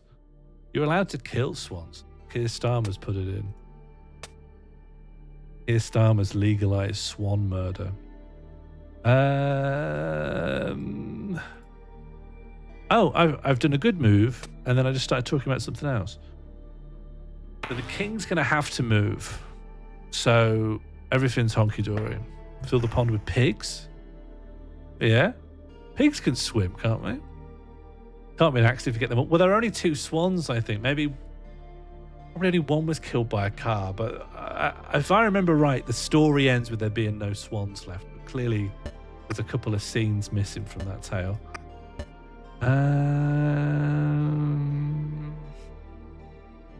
I'm just going to take... No. If I take this, I lose that. And I don't want to lose that. I don't want that. I want to win. So what if...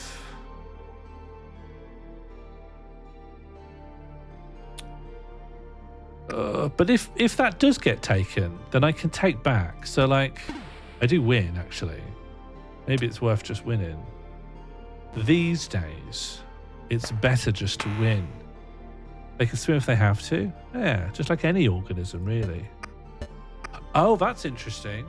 It didn't go there because it knew it would die. That is interesting. You can't go because you can't take. Once again, it's interesting. So what about if you went here? Lovely. Why was that a checkmate? Right, because it couldn't go there. Oh, that was pretty good. That was pretty good. Did they ever do a Midsummer Murders where the murder victim was killed by a swan? The amount of people I know who think a swan can break a man's arm. Why do people think that? I had to tell Jam about this. Jam was like, careful. And I'm like, it can't do anything. It's just a bird. Its bones are hollow. It literally can't do anything to me. I'm like a fully grown man. A swan could not do anything to me. It'll bruise my fingers or something. How do people think swans are going to break a grown man's arm?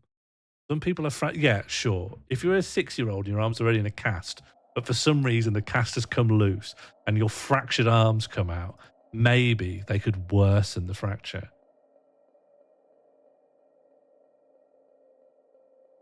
Very scared of all the geese and the others. Well, do you remember that swan we saw in Berlin? I don't know what it is. German swans are built different. I know we got all this... We're constitutionally dainty about our swans. German swans. The Rhineland has done something to swans. Everyone should be scared of geese? No. Birds are mad. I fully agree. Birds are bizarre. They're insane. They're bizarre. They're quixotic. They're mysterious. And they know no remorse. And I don't think it's true, but I do really like the thing that Josh Norris said in the bird storytelling stream from like 2020, where he said that birds just don't care if they die. And I don't think that's quite right. I can't disprove it. And I do love it as a thing to say and think about. But birds... Natalie's not here, right? So I can go in on reptiles. Natalie's the only person I know who has an allegiance to reptiles, but I just can't stand them. And I think birds are the closest thing to reptiles that don't have scales. German super swans are a new conspiracy I can get on board with. I don't know why it has to be a conspiracy. They're just bigger. Leave reptiles alone? No, I'm not going to do that, actually. Really think this. Really think. If someone's betrayed by a reptile, it's really their fault, because there's nothing hidden about reptiles being evil. Reptiles being evil is so obvious. Maul is a mammal supremacist. I'm not saying mammals are better. I'm just saying they have the capacity to do good. Are you being disrespectful? No, I wasn't. No, I wasn't, Natalie. Thanks for joining us. We're talking about the doctors and GPs and stuff. We're talking about diagnostic criteria and things. You're looking in Iguana's eyes and tell me it's evil? Yeah. Set me a time and place. I will meet you in any Morrison's car park in the north of England. Evolution psychology isn't real? Did I say evolutionary psychology was real? I just said the moral status of certain animals is instinctually obvious. I never said that.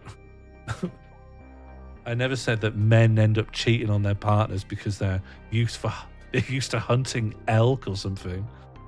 I'm just saying that they blink strangely. They don't inspire trust. It is, but it's full of bullshit. Don't listen to Oracle. Don't listen to Oracle. I'm going to pop this here.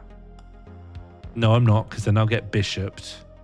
I'm going to put this here, because then the king can't take. Yeah, this is clever. This is big clever from me. Oh, that's bad. But, buddy, that's bad. Okay, but if I do this, I might lose this, fine, but something good might happen as well. No, this is good. This is good. I can defend with this, then I'll take with this, and then we're all happy. Oh, fuck. Can we undo that? No. Well, you know, sometimes you win, sometimes you lose. Maybe it's fine. You win some, and then sometimes there's another outcome. Maybe that's good. Is the point burglar the only insult? I've had it twice in a row. Oh. I don't know. Random insult. No, there's more. You can protect your queen with the prince. It's not going to happen. Oh, no, but you're saying I could just make it happen.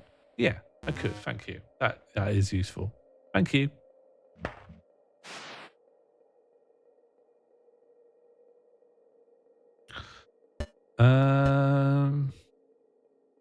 Why not do this? Oh, because the bishop will take me. That's a great reason. That's a compelling reason.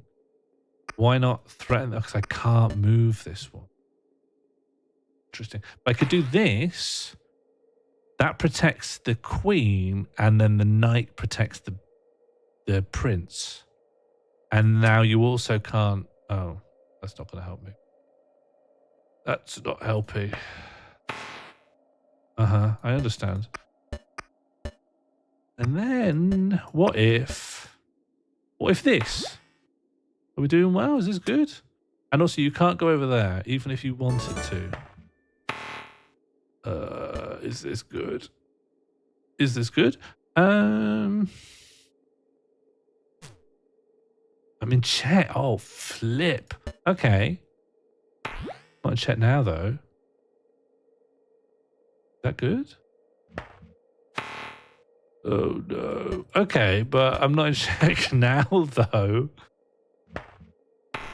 Okay, good. And now we do this, and we're putting some threat on.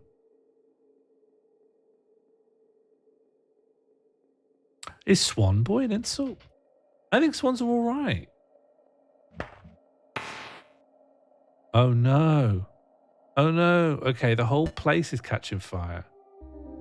For reasons that, frankly, aren't very clear to me. I guess I have to defend both of them. I think I'm going to... Oh, fuck. Okay. I'm going to lose the rook this way. I'm going to lose everything. I'm going to lose everything. Oh, God. I think I've... Undo everything. Undo. That was too daft. Can we undo more? No. We have to protect this.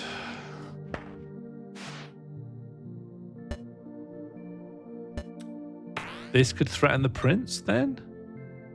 No, that's stupid.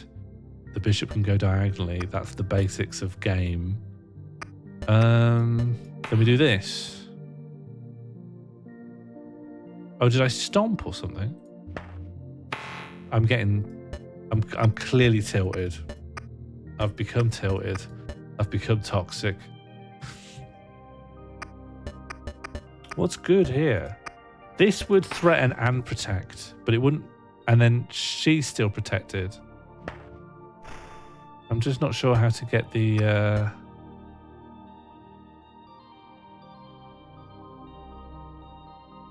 He went on the slime. I thought he wasn't allowed to do that. What if I went here? I think I need to bring this guy back so that he can move around without... This could be good. Then I could get the bishop. Maybe I have to do that. Oh, God. Oh, no. Oh, no. Undo. I think I have to do this. I think I'm going to lose. I think I'm just going to time out and get too stuck.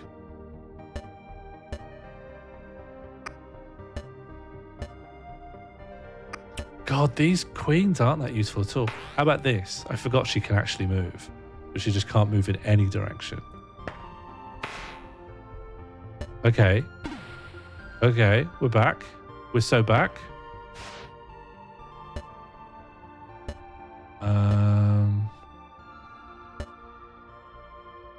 Yeah, if I do this... Yeah, we've got it.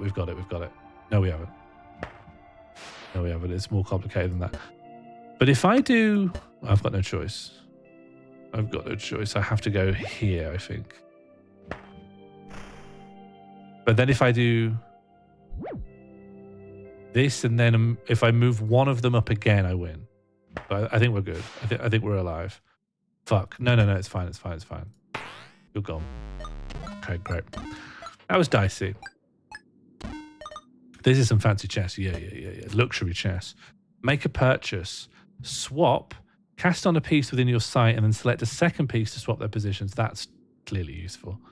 And transmute to rook is obviously really useful. Great. And now a boss. I was unaware we had a limit on daft. I don't know. Has someone suggested there was a limit on daft? Couldn't be me. It wouldn't be me. Could I do this? And then do this? Wouldn't that net me? No, that's not so good because then the rook will defend. So it's probably better to go here and then try that trick with the prince. But the prince will move, but we'll just see how it pans out. Because then we can go down here and start applying some pressure. No, we can't. There's a bishop. But we can apply some pressure to the bishop here. And then that rook can come in and start chasing. We could even just apply some pressure just like that. Bink. Yeah.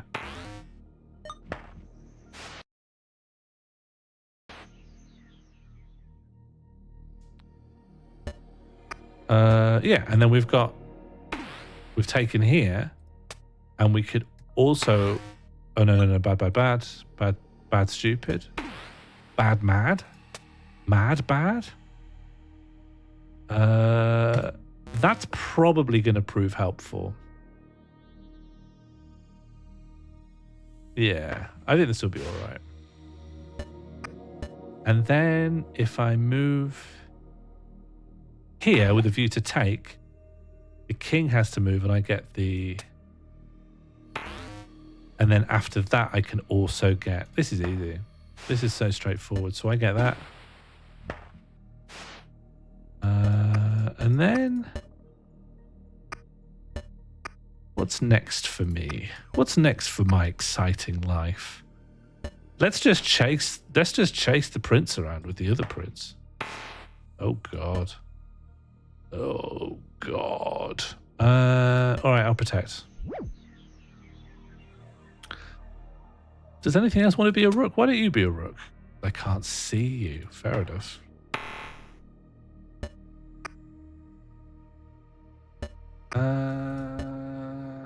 If we have these two, that's probably good.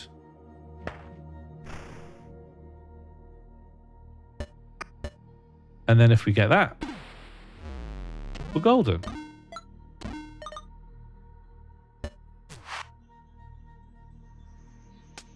Okay. Anyone want to suggest a name for... Anyone want to suggest a name for this piece?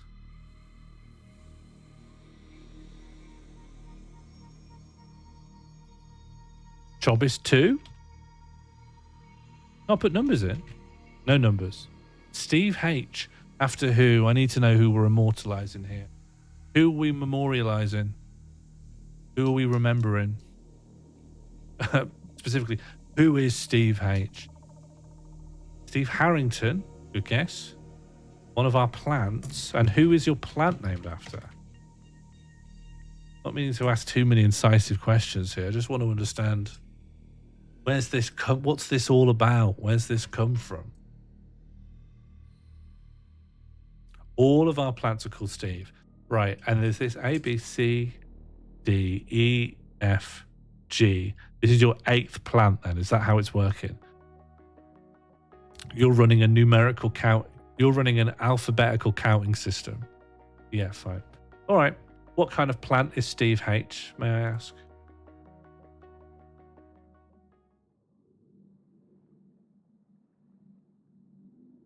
How many coins have I got up here? A yucca. Oh, I like a yucca. My nan's had a yucca for a very long time. A very scary pointy plant when you're a child, and its prongs are all at eye level. In that instance, it's quite a concern. I think I've had my fill of this for right now. I do think it's fun. I think it's a nice old time. I don't quite understand what its little secrets and finicky quirks are yet. But I think this is a pretty good little taster for the time being. I think it probably appeals more if you know your way around a chessboard. We had 30 plus houseplants at our last count. What did you do when you reached Z then? How did you get beyond the limits of... Did you call the next one AA and then AB? How have you been navigating this?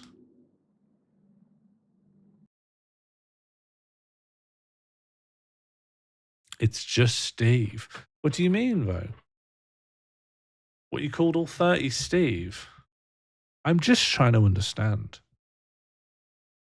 Apart from Big Steve, who died. Oh, I like modifiers. Game board editor. Oh, okay. Work in progress doesn't mean like it's not finished, but here it is. It means like this just isn't here.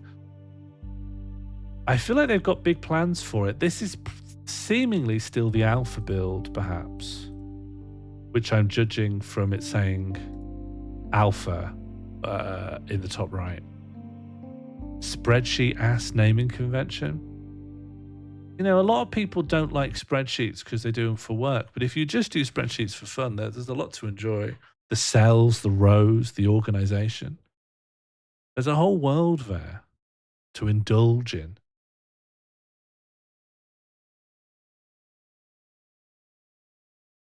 The pivot tables. I don't know enough about spreadsheets to even know what that is. What's a pivot table? A pivot table is a powerful data summarization tool used in spreadsheet applications like Excel. It allows users to calculate, summarize, and analyze data, enabling them to see comparisons. Yeah, great. That sounds wonderful. I love a pivot table. Well, I'm glad we've all come to some shared understanding. All right. I think I'm going to close up shop there. I had a nice relaxing stream with my buddies. But tomorrow I'm off to Nottingham Comedy Festival for the whole day. And I think it would be good to have a sensible amount of calm before I go off and do that. Thank you for the company. Sorry to those who hate chess. But I had to follow my passions. Enjoy Nottingham. I always do. I don't know if I've had a bad experience. I don't think if anyone's had a bad experience in Nottingham. I came up with a Mall Society topic earlier. Well, best of luck finalizing it, Funky. I hope to see you in the form before long. We have 5 now. I think it would be nice to have 6. I also consider I might make up the 6th if no one else does. Or I could even hop on anyway. I think it's a very malleable format. Are you going to get the tram? No. The venue's so close to the train station, a tram journey just wouldn't really make any sense. I had fun last time I was in Nottingham. Yeah, it's hard to have a bad time in Nottingham. How many times have I... Actually, you know what? I've had a surprisingly amount of good experiences in Nottingham. Walking around the city, I can understand how someone could have a tremendously bad experience. I think bad experience is probably the norm, but I've had wonderful experiences in Nottingham. walking around most cities in the UK, I think a bad experience is the norm here. I think a little bit of effort has to be applied in order to have a wonderful time. But then you can, when the city's saying like you've really got to put the work in to have a wonderful time, then you do. You're not complacent. You don't think a wonderful time's going to land on your lap. Makes you bright eyed. It gives you a telescopic laser beam focus on what can be enjoyed. I destroyed the bathroom at the Video Game Museum in Nottingham. The Video Game Museum is in Sheffield now. I wonder if your destruction has lasted through the move. What was your best? My best what? Experience in Nottingham. My best experience in Nottingham was I was doing a gig, and honestly, the gig wasn't even that good. But I went down with my friend Eddie Hurst. Maybe some of you will know Eddie Hurst. Red will know Eddie Hurst. I went down with my friend Eddie Hurst, and Eddie said, "Look, do you mind if we head down a little bit early? There's an exhibit I'd like to see at the Nottingham Contemporary Art Gallery. And I just would like to pop in and see some of that, and then we'll do the gig." And I said, "Do you know what? Yeah, why not?" And the exhibit was a piece of contemporary. It was like a contemporary art installation by an artist who at the time was called Marvin Gaye Chetwynd, but might have changed their name again. Wonder what their name is now. They're now called Monster Chetwynd. That's even better. And what are their pronouns? Let's find out. Where do I find pronouns in a Wikipedia article? There's daughter. And there's a she used there. So she had made, amongst many things, there was lots of stuff to look at. There was someone hired to dress up as Cousin It and just run around the perimeter of the rooms, which was mad, right? Because that meant that where they were running was intersecting with the doors. So people were sort of coming in, and then a Cousin It would just come at them from like 90 degrees and then go eek and run the other way. And it was quite startling. And you kept thinking an accident was going to happen, but no accident happened when I was there. And in the back room, there was a 2-scale construction of one of the brain bugs from Starship Troopers, and it was made of like papier mâché and like arts and crafts material, but it was huge and it was fully articulated. So all the little mandibles and the legs, they would all move. And some people came out of the back of it and they were dressed in some kind of nondescript, like tribal clothing with drums. And they did a big song and dance, a big display of drumming and dancing. And then ritualistically, they would find a child in the audience, and they would lift the child up and they would feed the child into the mouth of the bug. And then they would turn, and the children in the room, half of them were like, "I've just seen someone die, and next it could be me." And the other half of the children, who were just a little bit older, of this is just play. That's not a real thing. And we're sort of pretending a mad thing. And mommy and daddy don't seem scared. So I want to go in. So you've got half the children be like, me, feed me to the book. And the other half of the children are like, "I'm going to die." They are going to kill me. It was one of my favorite like art live things I've ever seen. It was so specific and so unlike anything I'd ever seen before. And it seemed like the actual locus of the art was in the different reactions of these children who either wanted to play or thought they were going to die, with like not a lot of middle ground. You'd decide one way or the other if it was real, and therefore whether you would potentially be killed. Absolutely fascinating. I loved it. That was my best experience in Nottingham. Also, then we went and did this gig, and it was shit. It was just a shit gig. It was at Nottingham University Students' Union. And this was, I don't know who it was, but this was around the time that someone just gave me the received wisdom. They're like, performing to students is just a bit of a nightmare. I've done a bunch of gigs in students' unions, not a huge amount. maybe like a dozen total. And after that, I just wasn't so keen on it anymore because there's a tendency. The way it was explained to me, and I think it's roughly right, is they're just a bit too young to have complete full confidence in their like aesthetic decisions about what's good and what's bad. And therefore there's a tendency of like these kids, undergraduates who are like 20 years old, they've gone to university and they're sort of shaping themselves, but they're shaping themselves with the assistance of all the people around them who are also shaping themselves. So if you present them with a piece of art that demands a reaction, such as comedy, everyone's ingesting it and then looking to their neighbors to be like, is this funny? Can someone here tell me if this is good? Can anyone here, like, do I like this? Please, can someone tell me, do I like this? Because everyone's doing it. That pause of people being like, what would it signal to my peers if I enjoyed this? I've just seen so much stuff get this, not just a normal lukewarm reaction, because a lukewarm reaction you presume is like people being like, I didn't think very much of that. It's this kind of nervous reaction of people being like, what do I think about it? What is that? What is this good? Do I think this is good? I imagine they're great gigs. Yeah, they're just, it's got that very specific blockage between someone doing something and then there being like a reaction to it. There's like a whole extra process in the middle that's taking up all the bandwidth. Do I like this? Can me and my friends put our heads together and work out if we like this? You're definitely not capable of pure experience. Not specifically that you're at 20 years old. I think a 20-year-old can have a pure experience, but can you when you're like living in dorms with a bunch of like weirdos and you haven't decided which parts of like who you were in college you're discarding, you know? It's a big time. Not a great time for jokes. I think I did some stuff at the Huddersfield Student Union. No, I didn't. No, I'm thinking of Bradford. I did Bradford Students Union. Same kind of problem, but it was better. Bradford Students Union was better.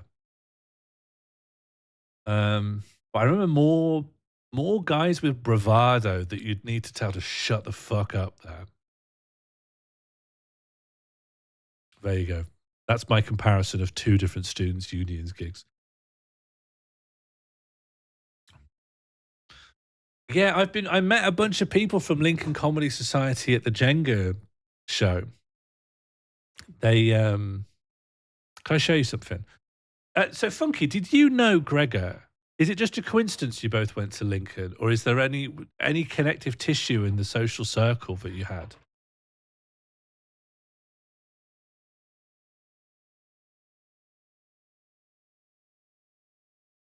What do you mean, uh-oh, Gregor? I'm going to show you one of my favorite videos in the whole world. There's no uh-oh.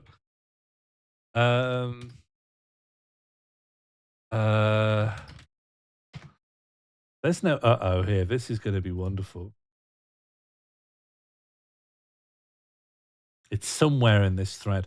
I've got this really toxic thread of I got obsessed with like open mic comedy photography. I was just in so many Facebook comedy groups. Unfortunately, this is all immortalized on X, the Everything app. Maybe at some point I'll try and get it out of there. But just people upload. People who run open mic nights often just take pictures of every act, but they just do it at any random point and then upload it. So you just got people. I just don't know what that pose is. You just got stuff like this.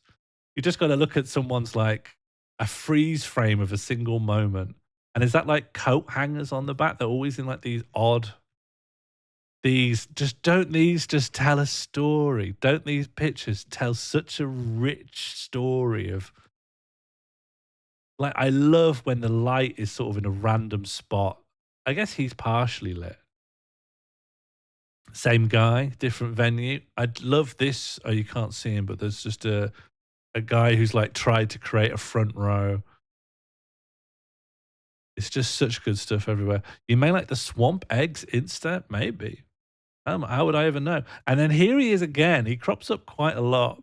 In this instance, it looks like someone's doing a gig, and the only person listening is like the other act. Oh man, this was my life, you know. Turning up when you got no radar, I suppose, or when the received wisdom is like, do as many gigs as you can, or when you're just in a social circle of people who are still in the received wisdom of doing as many gigs as you can. People will be like, hey, do you want to lift this place? You just turn up to a place and it's like this. You're like, why are we here? Why have you brought me here? I just love them. I just love the photography. It's like from a different era or something.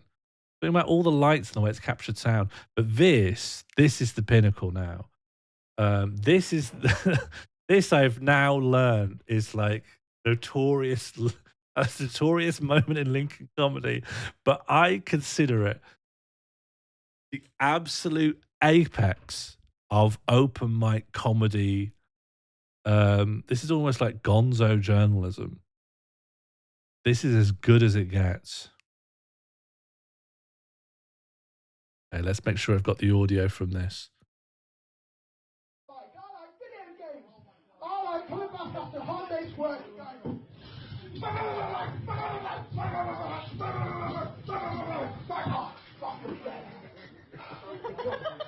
Game over. Restart. Fucking hell, helicopter. Fucking watch out. Whoa. What's going on? Whoa, lock on.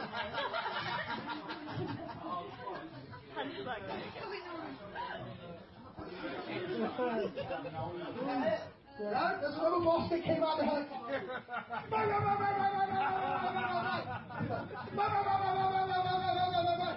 Rita, Football's got all help.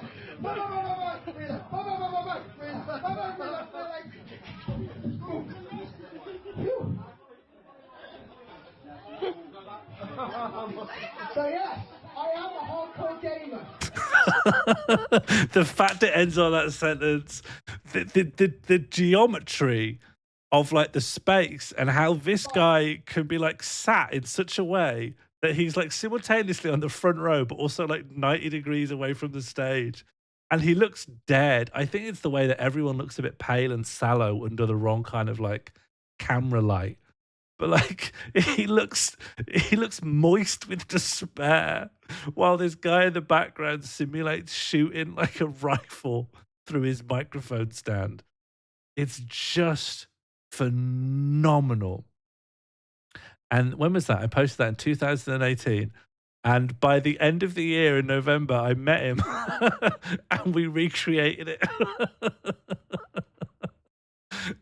And he was at Jenga as well. We met again and relived it. It's such a moment. It's such a moment. Oh, this is Monster Chetwynd. You want to know what I'm looking at? It's such a moment. I used to have such a compendium of like bad comedian clips. I think I've lost a lot of them now. I wonder if I can find. Problem is, I was never so good at actually archiving them, and so everyone, when they later like go, "Oh, this is embarrassing," and they make things private, I was always kicking myself because I was like, I should have downloaded that when I could have done. There's one clip that I may have uploaded to Facebook yonks ago to try and encourage people to come to a show. But the problem with Facebook is you can't search anything. Like, oh, maybe this will work. Maybe this will work. I'm going to show you this, and then we're going to go. And then I'm going to go. Sean, I've just sent you the other bit of footage I had from that same Lincoln room. Okay. We're going to investigate this all the way through, and then we'll... Okay, if I... Oh, it's 4 seconds. Nevertheless. What if I save it and then I open it through this browser? You should be able to hear it straight away. Oh, yes, you did tell me about. I'll show people, but I think it might need a little bit of explaining.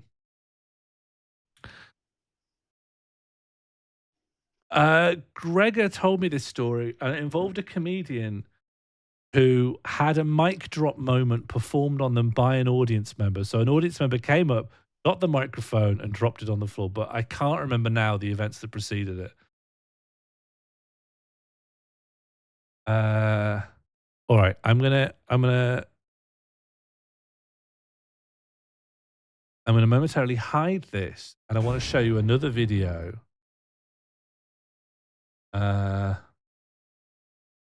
This was a video that I treasured quite a lot. This is a set from like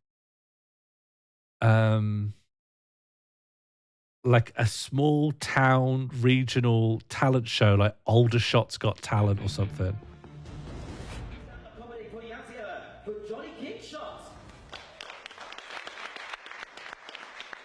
I've watched this a lot. Hello, how are you? Are we good? Hello? Good, you're still awake, that's always a good sign. School was great, wasn't it, yeah? Wasn't life great when you were a kid, yeah? To teach us the alphabet back at school when we were kids, our teacher used to put huge letters on the wall. And I remember one lesson, she just got to the 18th letter, the letter R, and she was bending down when a kid came in late for class and said, "Why is your R so big?" She sent him straight to the headmaster's office. How harsh is that? That is harsh, isn't it? Traumatised to this day, poor lad.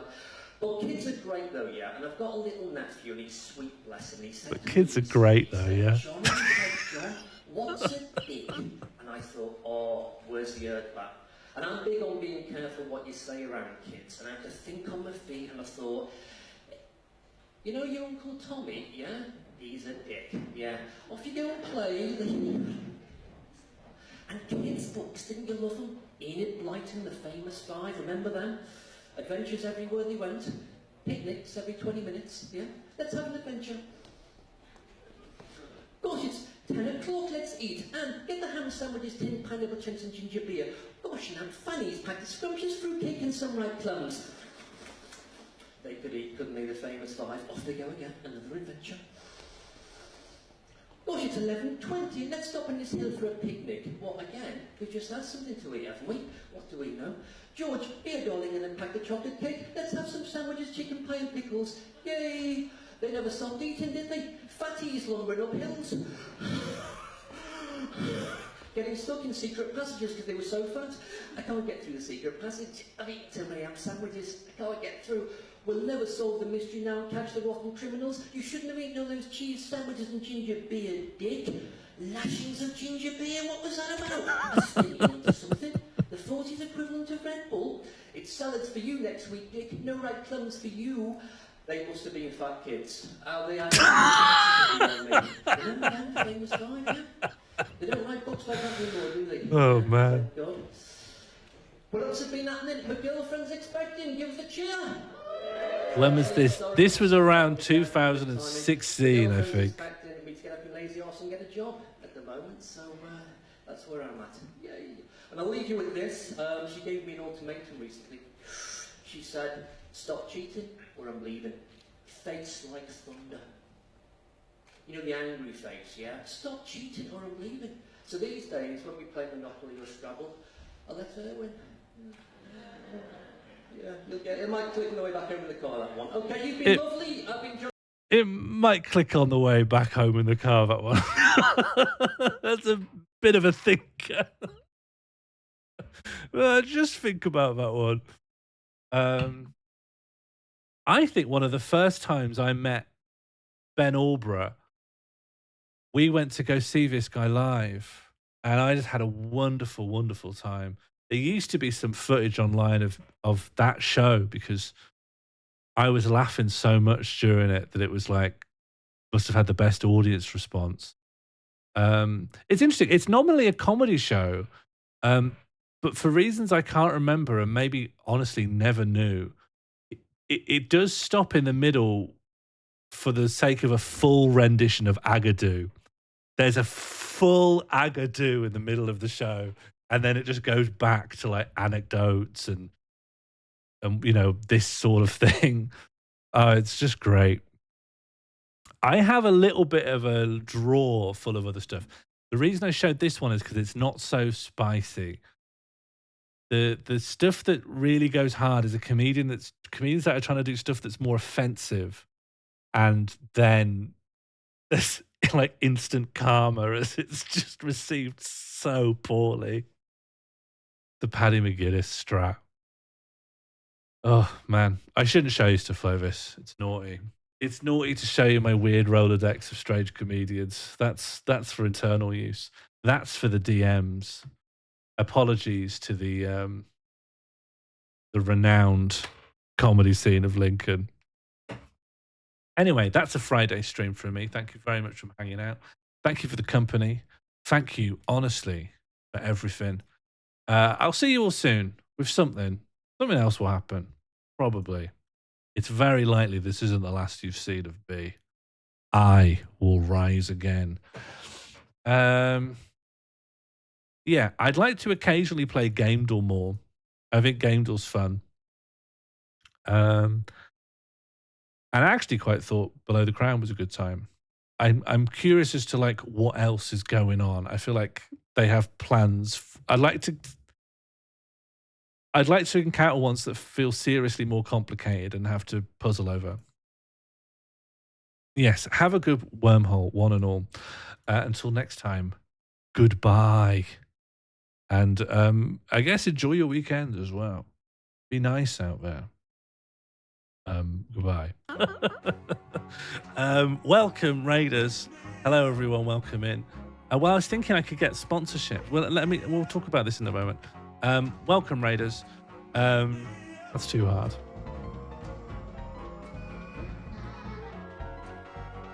That's too hard. What does that even mean? What? No, moving on. That's too hard. Doesn't even make any sense. That's too hard. That's too hard. That's too hard. That's way too hard. No. This is, let historians take note. This is when I tipped over into being charmed. This is when it happens. Once more. Just two menus I don't understand and a lovely fanfare and then back to the jig. So good. I need to pull every fanfare out of this game. Person more than anything else.